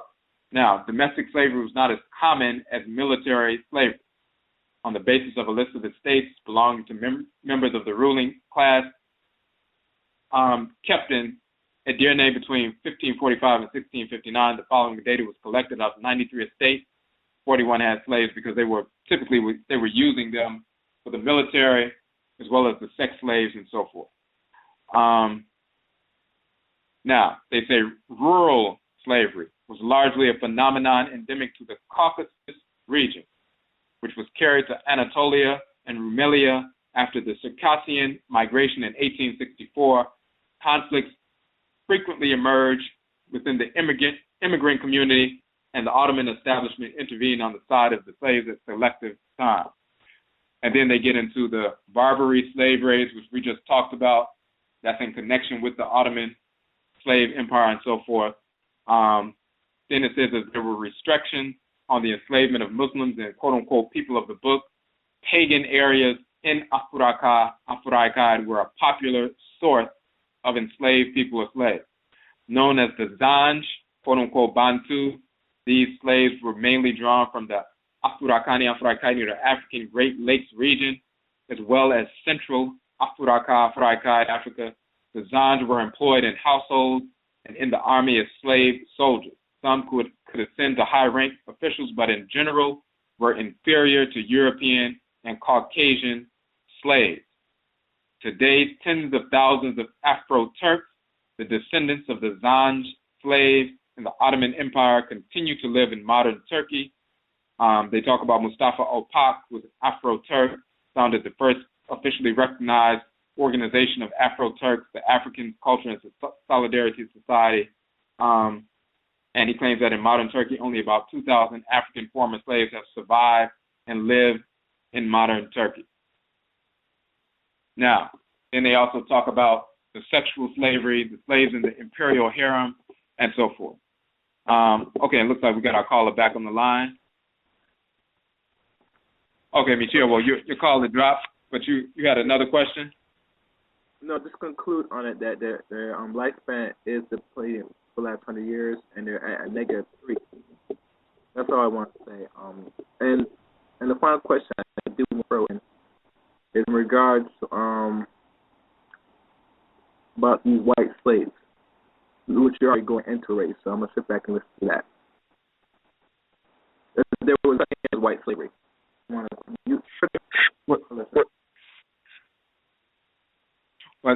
Say once again.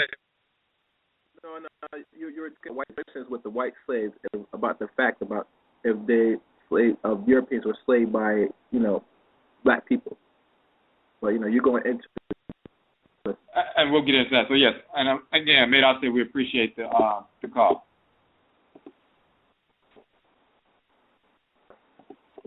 Okay, and we were just going to touch on that as well. I want to make sure we didn't miss anything in the chat room.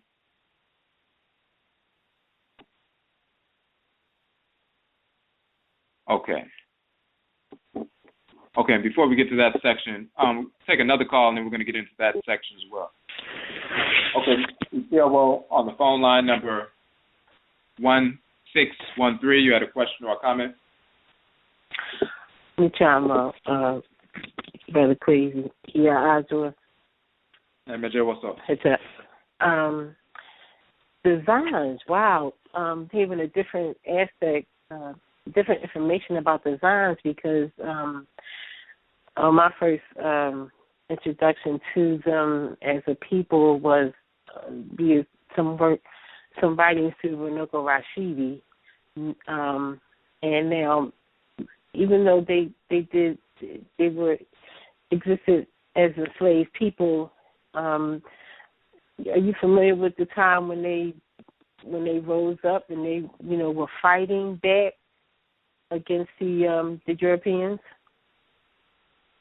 Yes. So, and they would be talking about what they would call the Great Zanj Rebellion, like for example in Iraq. Yes. So, yes. The Ottomans, the Turks, the Arabs, they would just say Zanj or Zanj, and they'll just use that term for black, just across the board very often. So it doesn't matter if they were talking about ancient times. I mean, by the time the Turks, the way they speak now over the past few hundred years, they would say the Zanj. So whether it was those Bantu-speaking people that they captured from East Afuraka, Afuraitkait, and Central over the past few hundred years and forced to work in the Ottoman Empire, or if they were talking about the original black people of ancient Sumer, who's been in Sumer, later becomes Iraq, just like Elam later becomes Iran. But of course, Sumer and Elam going back 6,000 years, our people were the first people there, established civilization. We migrated up out of Hanat, Nubia, through Kemet, into so-called Palestine, Kanana, and into Sumer and Elam and India as well, and established our ancient civilizations with the same culture, same ancestral religion. When the Europeans invaded about 4,000 years ago and continued to invade, and over thousands of years they finally took some control. So they would call the ancient people the Zanj. Any black person they came in contact with, they wouldn't make a distinction. Just like we'll use the term Arab for any so-called Middle Eastern, even though some of them don't identify themselves as Arabs, and we don't care about that because they're all the same with us. Like the Iranians, they'll say, well, we're Persians, we're not Arab. Or the Libyans, they'll say, oh, we're not Arabs, we're Libyans. as far as we're concerned, they're just Arabs. They're just crackers, and that's it. You know what I'm saying? So, right. and they do the same with us. So they'll use that term Zanj. But yes, there were many rebellions, revolutions, revolts, and so forth against those white Arabs, those Turks, and so forth. And that the Zanj rebellion is a major one in Iraq. Okay. And is it okay to ask you a question that's not on topic, or I can contact you another time? Oh no, go ahead. We can talk about it. Okay. We up in here, we speak about yin and yang and the I Ching, right? And now, what would be the African origins of the I Ching? And I know that has to exist. But are you familiar with what that is? I was trying to look that up, and I didn't have time to access it. But are you familiar with anything, the African origins of the I Ching? Because I hear people that I usually consider to be conscious talking about the I Ching and talking about yin and yang, but like, why don't they know the African origins? Like, what's the African origins of that? And I know that has to exist. Right. So now there's a couple of things. So now with regard to for the I Ching Oracle, that's one thing. And they'll spell it I Ching or I Ching or I King or whatever. So that's an oracle. Okay. And there's been some work done on that showing that oracular divinatory system is really the same oracular system that was brought by the people, Niger-Congo speaking people from Sumer and Elam and so forth into ancient China, and we're the ones who established that system. And even when you look at the I King, and you look at the Ifa divination system, and a couple people have pointed that out, it's really the same system. And even when you look at the I King Oracle, or you look at the Ifa oracular system amongst the Yoruba people, they use the Opele chain to divine, but then some also use the 16 palm nuts to divine, and it's the highest oracle in the Yoruba tradition. The 16 palm nuts are actually called I King. And so when you look at the format, when you look at the dashes, the single dash for expansive power and the two dashes for contractive power and so forth in the Ifa system, and then you look at the dashes, the lines, the straight lines, the full lines, and then the two dashes in the I King Oracle, you'll see that it's just a horizontally represented, it's the same oracular system. So the I King in China, it really comes from the black people who went into China before the Han people took over control. They go back to the Fu Hesi dynasty, the divine dynasties in China going back 6,000 years, and then the Shang dynasty coming up around 17, quote-unquote, 100 BCE, establishing that civilization.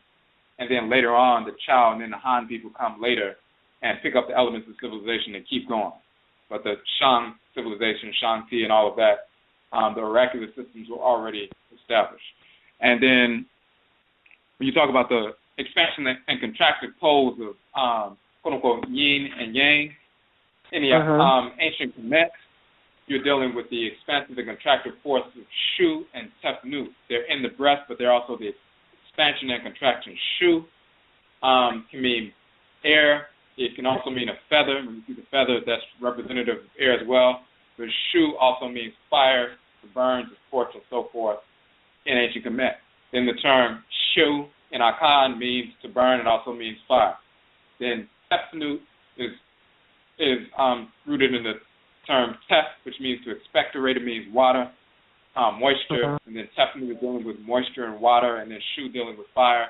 And Tafi in Akan means spittle or moisture. When they talk about Atem, spit out, or he expectorated or breathed out Shu and said shu, right. and then gave birth and spit out tefnut, or expectorated, in the term for expectorate, or spit out is tef and tef and tefnut. The divinity, you're talking about expansion and contraction, manifest through fire and water, male and female forces of duality and so forth. So that expansion and contraction of shu and tefnut in all things, this is where you find that yin and yang symbol. When they talk about in the Nessie Mem papyrus, so when they're talking about Atem creating the world, the late period papyrus, and talk about Atem, he takes his Kahibit as a wife, and this is talking about the female divinity, Asaset Nebetetepet, the hand of Atem. When Atem and Asaset Nebetetepet unite, they give birth to Shu and Tefnut, but then they say, there's a period in the text where he says, and then my eye was lost, and Shu and Tefnut went out to find my eye and brought it back, and this whole period, and then it was, reconstituted. That is that eye symbol with the little swirl, the black and white and two dots. Talking about Shu and Tefnut, the expansion and contraction. They're the breath, the expansion and contraction with all living entities. So you have Atem and also said Nebetetepet, then you have Shu and Tefnut, and Shu and Tefnut then give birth to Geb and Nut, earth and sky. But first you have to have that expansion and contraction before you can have the earth and sky.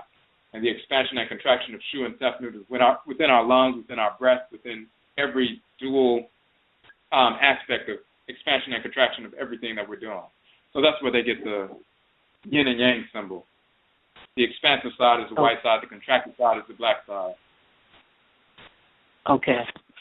All right, got you. I'm clear. All right. Okay. That's it. Okay. All right, Medate, we appreciate the call. And it is, and you'll see that also within divinatory practices. So if you're using, for example, Nwara in our Khan tradition, which are shells of the bivalve marine mollusk, or the so-called seashells, we call Nwara. Some of us using divination, adebisa, divinatory practice. When you have the concave side up, and then that's the contractive side, the dark side, and the convex side. Convex side is the expansive side. The concave side is the contractive side. So it's the same thing with the when people are using coconuts for OB divination, or they're using the OB abata and so forth, or people using, as we call in our culture, serewa, the shell. When you have the cave side, the part that curves inward, the concave side, the inward side, that's the contractive side, and then the convex side is the rounded side, that's the expansive side. So the expansive side is the white side, and the contractive side is the dark side, and this is why you have, and that's in divination. So we utilize that. We utilize that with cowrie shells. We utilize that with seashells. We utilize that, of course, with the convention, with the coconut shells and so forth, the cola nut, whatever we're using, certain stones and so forth, that expansion and contraction, the black and the white, and you see that symbolism within the quote-unquote yin and yang symbol. All right, so on the phone line, we have another question. Okay, on the phone line, Chiawo number 4737, you had a question or comment? Number 4737 on the phone line. You have a question or a comment?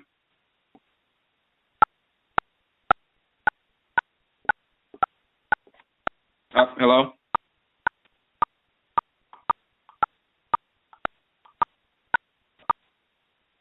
Okay, I hear something, but I don't know if you're getting all the way through. Let's see. Cut it off and turn it back on. Let's see if that works. Okay, Michiawo, can you hear us now? 4737.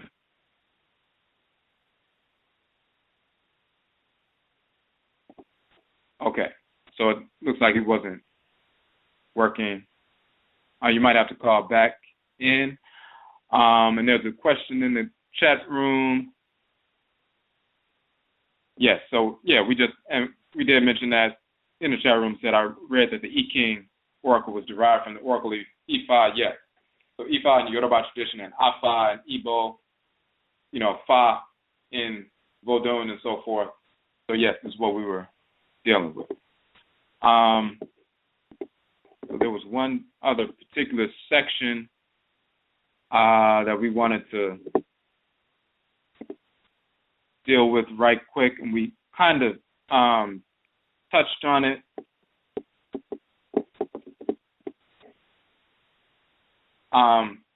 Just quickly, just to finish that section dealing with the Ottoman, the concubines of the Ottoman Sultan consisted chiefly of purchased slaves. The Sultan's concubines were generally of Christian origin.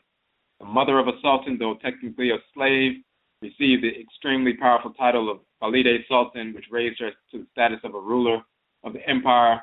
One notable example was Kosem Sultan, daughter of a Greek Christian priest who dominated the Ottoman Empire during the early decades of the 17th century.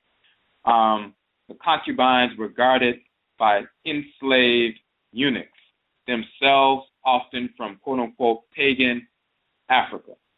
Eunuchs meaning, as we mentioned earlier, people who have been castrated. While Islamic law forbade the emasculation of a man, Ethiopian Christians had no such compunction. Thus they enslaved and emasculated members of territories to the south and sold the resulting eunuchs to the Ottoman Porte. The Coptic Orthodox Church participated extensively in the slave trade of eunuchs. Coptic priests sliced the penis and testicles off boys around the age of 8 in a castration operation. The eunuch boys were then sold to the Ottoman Empire. The majority of Ottoman eunuchs endured castration at the hands of the Copts at Abu Gherbi Monastery in Mount Gebel Eter. Slave boys were captured from the African Great Lakes region and other areas in Sudan like Darfur and Kordofan, then sold to customers in Egypt. During the operation, the Coptic clergymen chained the boys to tables and after slicing their sexual organs off, stuck bamboo catheters into the genital area, then submerged them in sand up to their necks. The recovery rate was 10%. The resulting eunuchs fetched large profits in contrast to eunuchs from other areas. So, we're talking about here a Coptic Orthodox Church capturing black people, and we're talking about the Coptic Orthodox Church in Egypt, Christian Church, Coptic Church, capturing black people in the same region, in Kemet, in Egypt and so forth, and different parts of the continent, castrating them and then selling them to the Arabs. At the same time, the Arabs were also enslaving Christians for hundreds of years. So anybody talking about, the ancient Coptic tradition and that's the real Christianity and that's the real African Christianity and all that other idiocy, that nonsense, talking about Ethiopian church as the ancient seat of Christianity and Solomon and Sheba and all of that nonsense. Of course, we prove in our book, Kukutuntum, the ancestral jurisdiction, that Solomon and Sheba and Menelik never existed at all. When we talk about Sa, Orion, Sa, the abode of Alsar in the constellation so-called Orion, and Sapatit or Sapa, the queen of Sapa is offset, operating through Sapat or Sirius. The queen of Sapa becomes corrupted into the queen of Saba and the queen of Shaba and Sheba. And when the star system of Sapatit and Sa unite, that's the union of Alsar and Alset in the sky. And Alsar is called Hori Met. The chief or king Hori Met of the north meets with the queen of the south.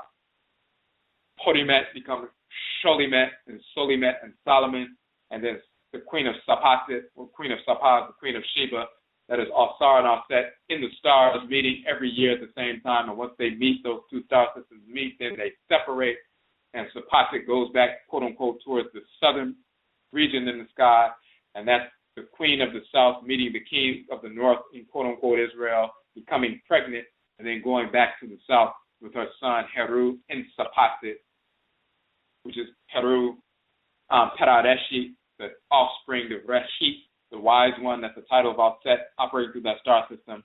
He's called Perareshi, and Perareki becomes Ben-Aleki, Ben-Alek, and Menelek, and so forth, the son of the wise one. That whole story we talk about in the Kukututum, the ancestral jurisdiction. Solomon, Sheba, and Menelik never existed. Of course, Moses and Aaron and so forth never existed. So that whole notion of the Ethiopian Coptic Church or the Ethiopian Orthodox Church or anything associated with Christianity, Haile Selassie, all of that nonsense, Menelik, the so-called second, he shouldn't be the second because there was no Menelik the first. All of that idiocy has nothing to do with our culture. It has to do with brainwashed, enslaved black people embracing a fake white pseudo-religion, incorporating that nonsense, and then beginning to enslave other black people based on that fake religion, to the extent that they would, castrate our people and sell them to the white Snarl Spring, but then at the same time, the white Snarl Spring were enslaving our people as well. So these fake traditions never assisted our people. And for the brainwashed people who try to say that Ethiopia was never enslaved by the white Snarl Spring, as soon as they embraced the fake religion, they lost their sovereignty. So they were the first to lose their sovereignty. They embraced that fake tradition, and then they turned on their own people and began trying to enslave their own people as proxies for the white Snarl Spring. So, for example, the people have been Ethiopians who are Christians waging war against the Oromo people, have been waging war against them for centuries. The Oromo people, nearly 30 million, one of the largest ethnic groups on the continent, practicing, many of them, their traditional ancestral religion. And the Christians, the Ethiopian Christians, waging war, including Menelik and Haile Selassie and so forth, waging war, killing the Oromo people, torturing them, oppressing them because they are not Christian, creating great conflict within Ethiopia for centuries. This is the white Snarl Spring using their Negro proxies to attack traditional Afuraitkait people. So once again, it's not Christianity serving our people, it's actually brainwashed Negroes embracing that foolish tradition, enslaving themselves by that false tradition. When people embrace their traditional culture, like the Oromo people who have organized, then they begin to liberate themselves, and they have a liberation, have military structures to wage war against their enemies, these Negroes who are embracing fake religion. So, just want to get back to make sure. Okay, we have one more call on the phone line. Michiawo, number 4737, you had a question or a comment? Yes. Can you hear me now? Yes. Okay, good. This is Sister Kentake. I think I had muted you by accident earlier. I wanted to ask a few questions that are not related to the topic. But number one, there's a clan that is represented by the bull with the horns, correct? A family clan, an Abusia, that is represented by the bull, and they have a bull which has horns. A buffalo, the water buffalo, which is the EGUA clan, EGUA Abusia. Oh, okay. But I'm asking, does this clan does this water buffalo have horns in the middle, like by the side of its head? Like, well, it's a female, but yes, they would have horns, curved horns. Okay, and it's a water buffalo. And what is the name of the clan? If you could spell it for me, please. The EGUA clan, often is spelled EKOONA.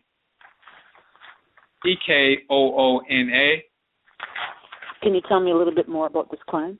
EK. And sometimes you'll see it spelled also EKUONA as well. Okay. So it just depends on the. Can you give me the second spelling again? Okay. EK. Right. OONA. N-A. Right. And then sometimes you'll see it spelled E-K-U-O-N-A. Equana. Oh, okay. Equana. Okay. And it's like the E-K-O with the second O is like the backwards yes, C. Equana. Exactly. Right. Yes. Right. Mm-hmm. So a little bit about, I think we've discussed this in the past, but a little bit about this clan, if you could give me a little bit of information, what you may, or if you could send me something when you get the opportunity rather than take up the whole time with this question. I would like to, get some information on that clan. As well, okay. There's something that I know it's like the Urugu terminology, but the word Ishtar or Lilith, Sumeria was where, and I know it has something to do with us as a people. I know, this is absolutely, I'm sure, but where would that be, and what Nitoru or Orisha would be relating with that energy as it was redefined? The Sumeria or Sumer is where Iraq is. Okay. And then later called the Akkadian Empire and Babylon, but prior to that, Sumer is where Iraq is, and Elam is where Iran is right now.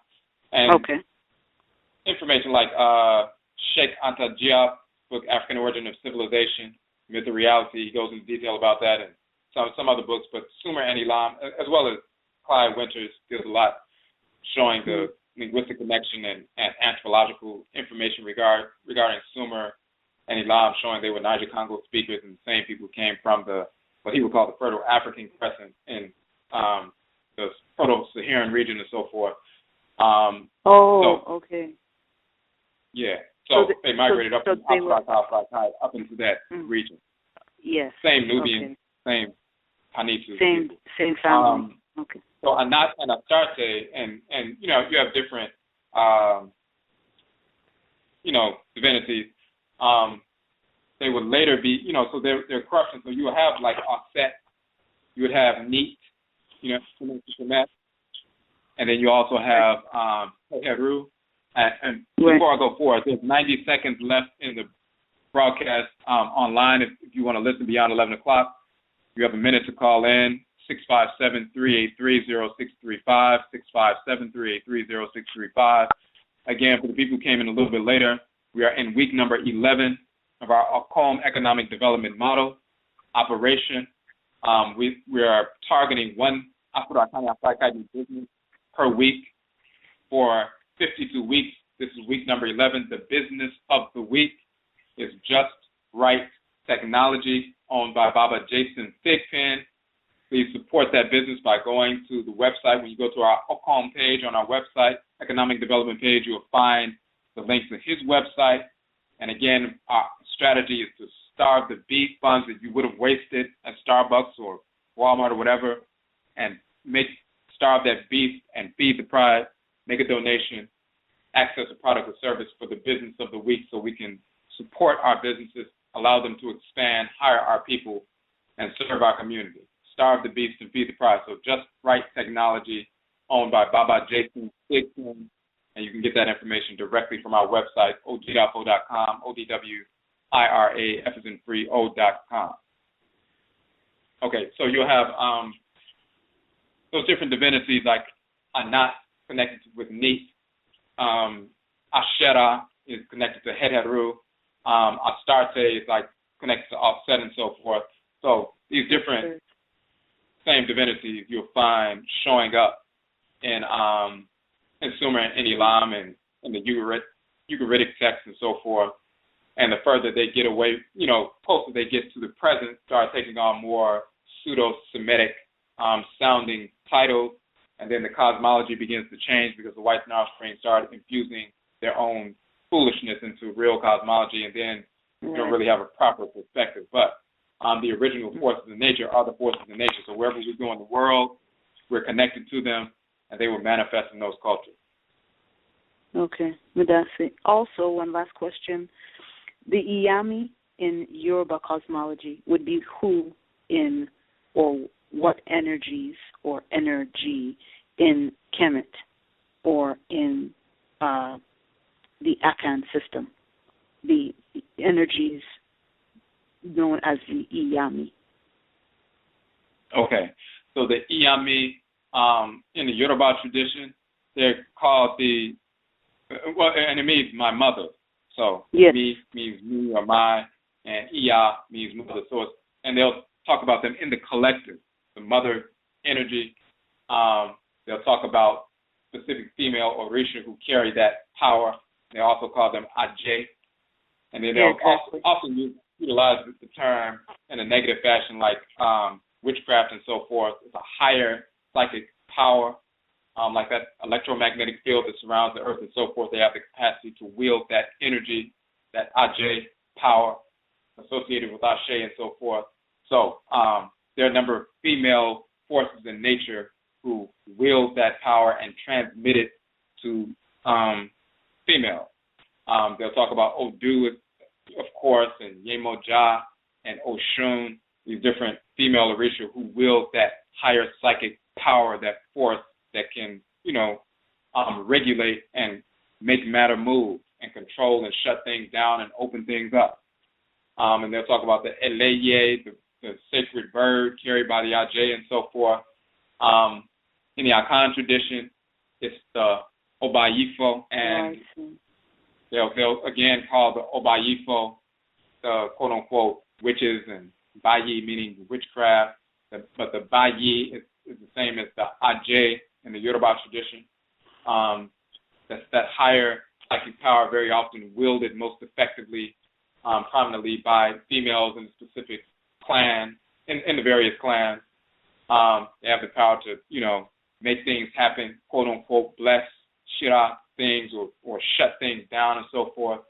So that's all connected. And then in ancient Kemet, you'll see the reason why you'll see the vulture on the head of the queens and the queen mothers. That's that sacred bird that they're talking about in the Yoruba tradition, the sacred bird of the Iyami, of the Ajay.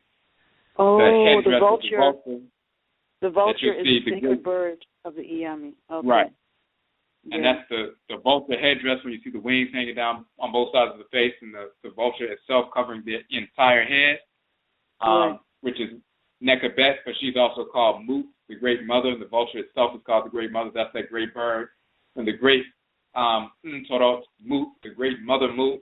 Her name is Moot because it means Moot, or mother, but she also wears the great vulture on her head, and that's that sacred bird. And she's the great mother that's dealing with that divine force, that greater psychic power. And then you have other female divinities who are wearing the sacred bird on their heads. These are the Ajay, these are the Abayifo in ancient Kemet. So you'll see Hetheru, who's Oshun. You'll see Offset, who is actually Odua in Yoruba, and Ajua in Akan, and Afi is Oshun in Akan tradition and so forth. And they're carrying that same power. Okay. Madasi. Is that also Sekhmet in the Kemetic tradition as well? And Sekhmet is, in Akan, she's Abena, but she's also Sechima.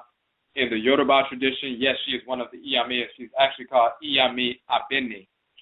She is the Iyami Abeni. Abeni, Abeni, is that title.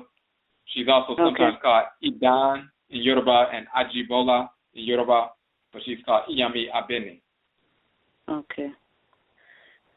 Yo, Medasi. Yeni Aseda.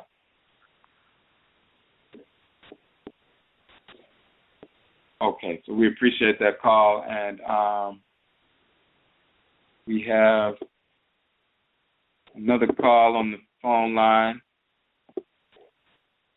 All right, Michiawo, greetings number 1129. You had a question or a comment? Yes. From the material that I've read, I guess it seems like under the Arab or Islamic slave trade that physically more of us were killed, and under Western Asian or Christian slave trade, we, greater proportion of us survived physically, but then mentally and just we had our culture wiped out, languages and things of that nature.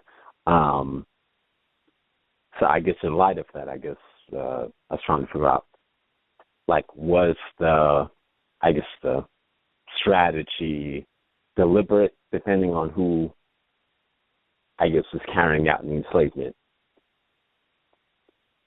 Or did it just work out that way because of the way the history unfolded? Well, it was really both. So that it was deliberate. For example, when you talk about the difference in cultural retention, for example, between North America and South America and the Caribbean.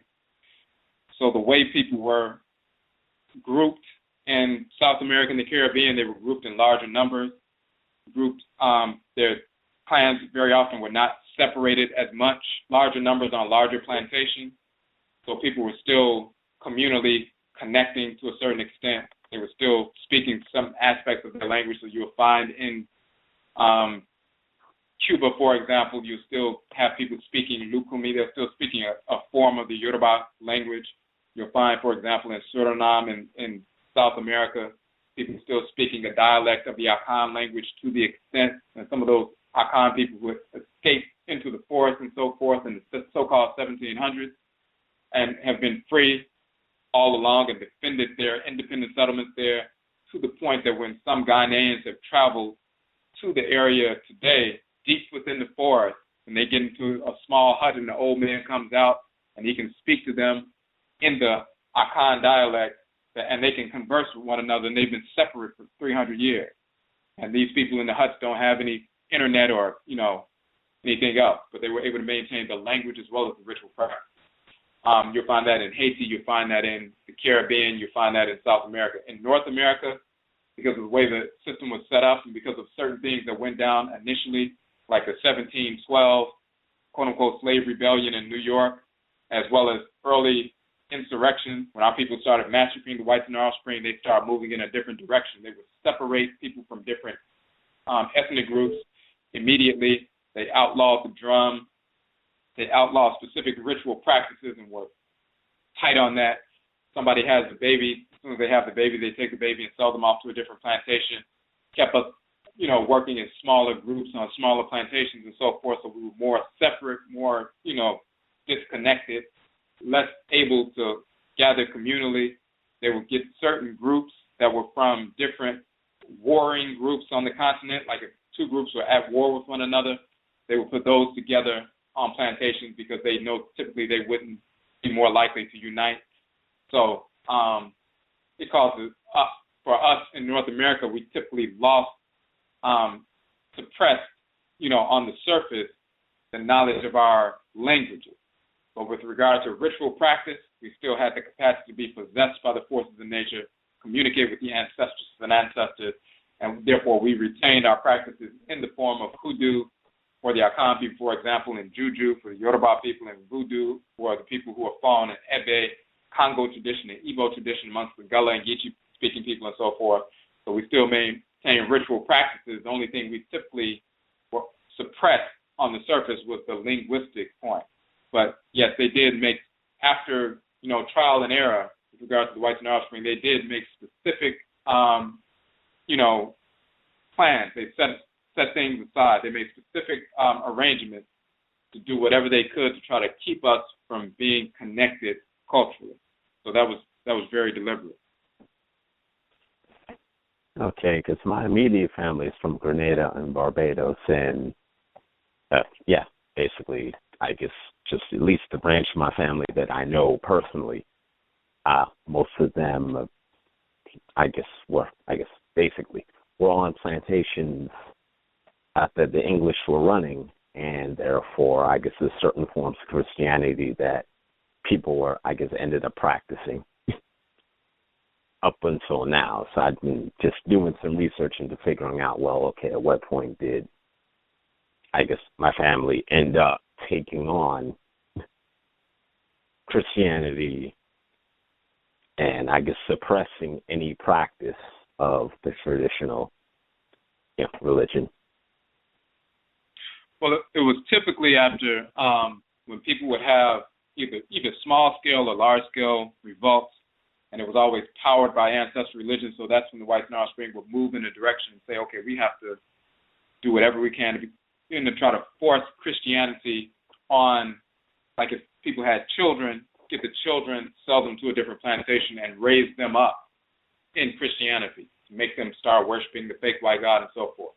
And that, of course, happened in the Caribbean as well as North America. But what also has happened, because people were trained like that, but they still have a connection to their ancestors and ancestors, you'll find certain cultural retention. And if you start to ask people, at first they will pretend like they have nothing to do with that, and that's evil and demonic and all this other nonsense. But then you'll find, if you keep probing, that people are still engaging in certain practices that they've been hiding because it's not socially accepted. When you continue to probe, you find that in Jamaica, you find it in North America, you find it in different parts of the Caribbean, you find it in certain places in South America. On the surface, everybody is like, oh, we're all going to church, and this is what we're into, and we don't practice that devil worship anymore. But then you get beyond that.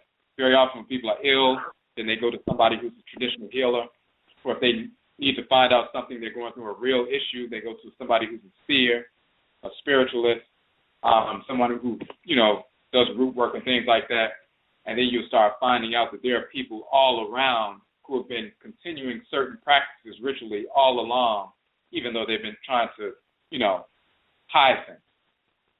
But it's beginning, the more of us who come forward and let them know not only is it okay to continue to practice, but to show them that Christianity is nonsense, more people are beginning to become more forward with that information and starting to come out of the shadows, so to speak. Okay, so I guess that would mean that maybe around the generation of my great-grandparents, they basically successfully rebelled, maybe even set up some ruling communities, and then as a response to that, other members of my family ended up with the heavy Christian indoctrination. Okay. Yeah. Right. At least, I'm kind of getting an idea that's probably what happened, because, like, if I were to ask my father now, it's like he'd be like, I guess anything he knows, he probably wouldn't even tell me, but. Right. So, but they'll, once they start seeing that, you're really trying to find out, some of that guarded information, they'll start letting that through. But at the same time, when you start probing like that, and they see that you're really interested, even if they're at first,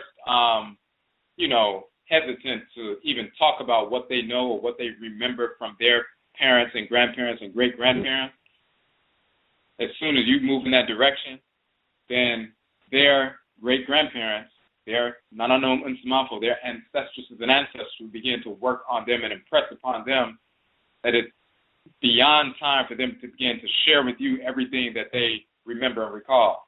And their ancestresses and ancestors will work on them when they're asleep, work on them when they're awake, constantly urging them to begin to bring that information out, because you are one of the ancestresses and ancestors who has returned.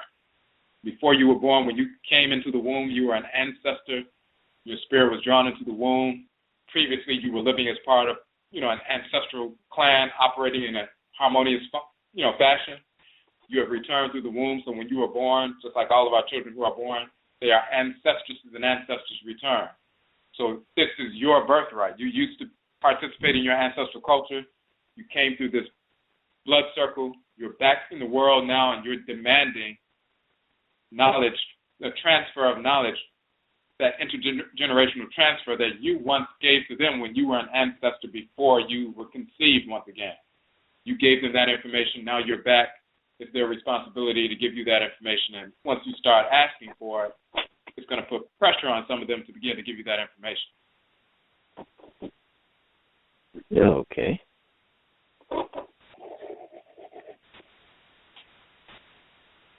Okay, so we appreciate the call. And if you have any questions, of course, just let us know and check out. We have some information Again, we have 16 books on our website. You can download all of them for free, and then we also have the softcover versions. We have a number of articles, and as well as the Blog Talk archives. We have 120 so far, and all of them are accessible on this page. All right, I'll do that. Okay, may I say we appreciate the call. Okay, so we have, just want to make sure we didn't miss anything in the chat room.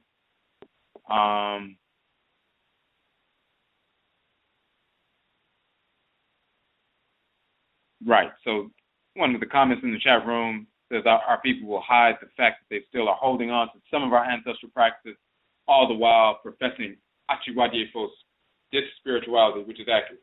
But again, as the more of us come forward and number one, they see that we're not going to stop and we're moving forward and actually engaging the practice.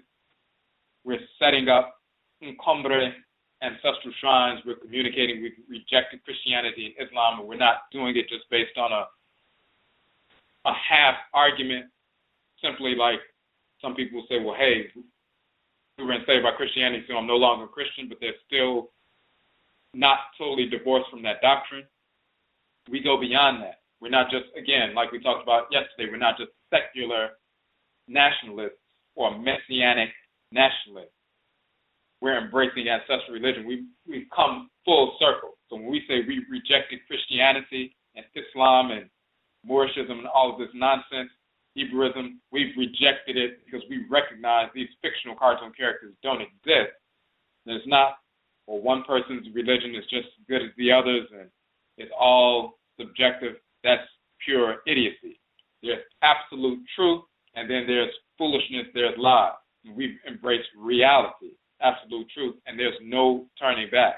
Once they see us moving in that direction, and that energy is moving in that direction, their own ancestresses and ancestors begin to impress upon them or put pressure on them to begin to open themselves up to some real information and transmit some of the information that they have themselves. And they begin to recall things from their childhood and other experiences throughout their life that they begin to share as well. So that's just a natural part of the process.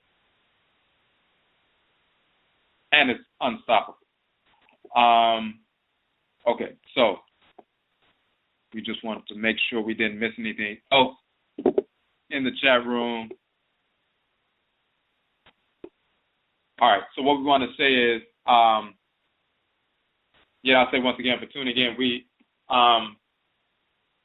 join us, follow us on Ojirafo, as we said earlier, in Twitter, as well as this particular channel. You can click the follow button so you can get the updates.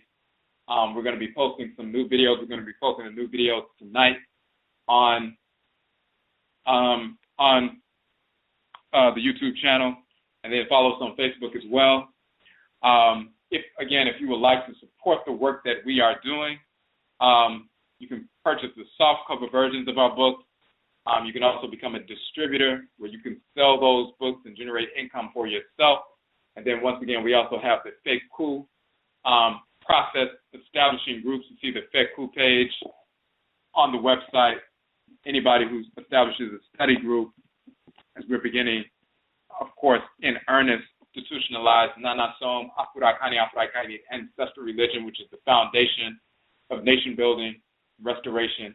Of course, you get that 30% off when you begin to found groups, and you have a study group. You purchase those books, they're 30% off for all group members. So, Yedase, we thank you for tuning in. Once again, we will be back on next week, and we'll be sending out updates.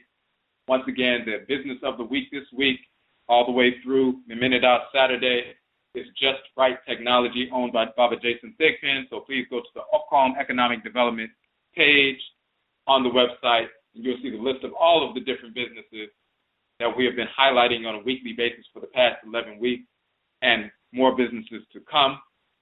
Please starve the beast and feed the pride. If you have any questions or comments, just send us an email on our regular ojirafo.com site, as well as the Akanfo Nana Song on Facebook, and then Ojidafo on Twitter, Instagram, and YouTube, and then, of course, Blog Talk Radio as well. So, again, Yerase, we thank you, and heads up. Yebe Shabio, we will meet again.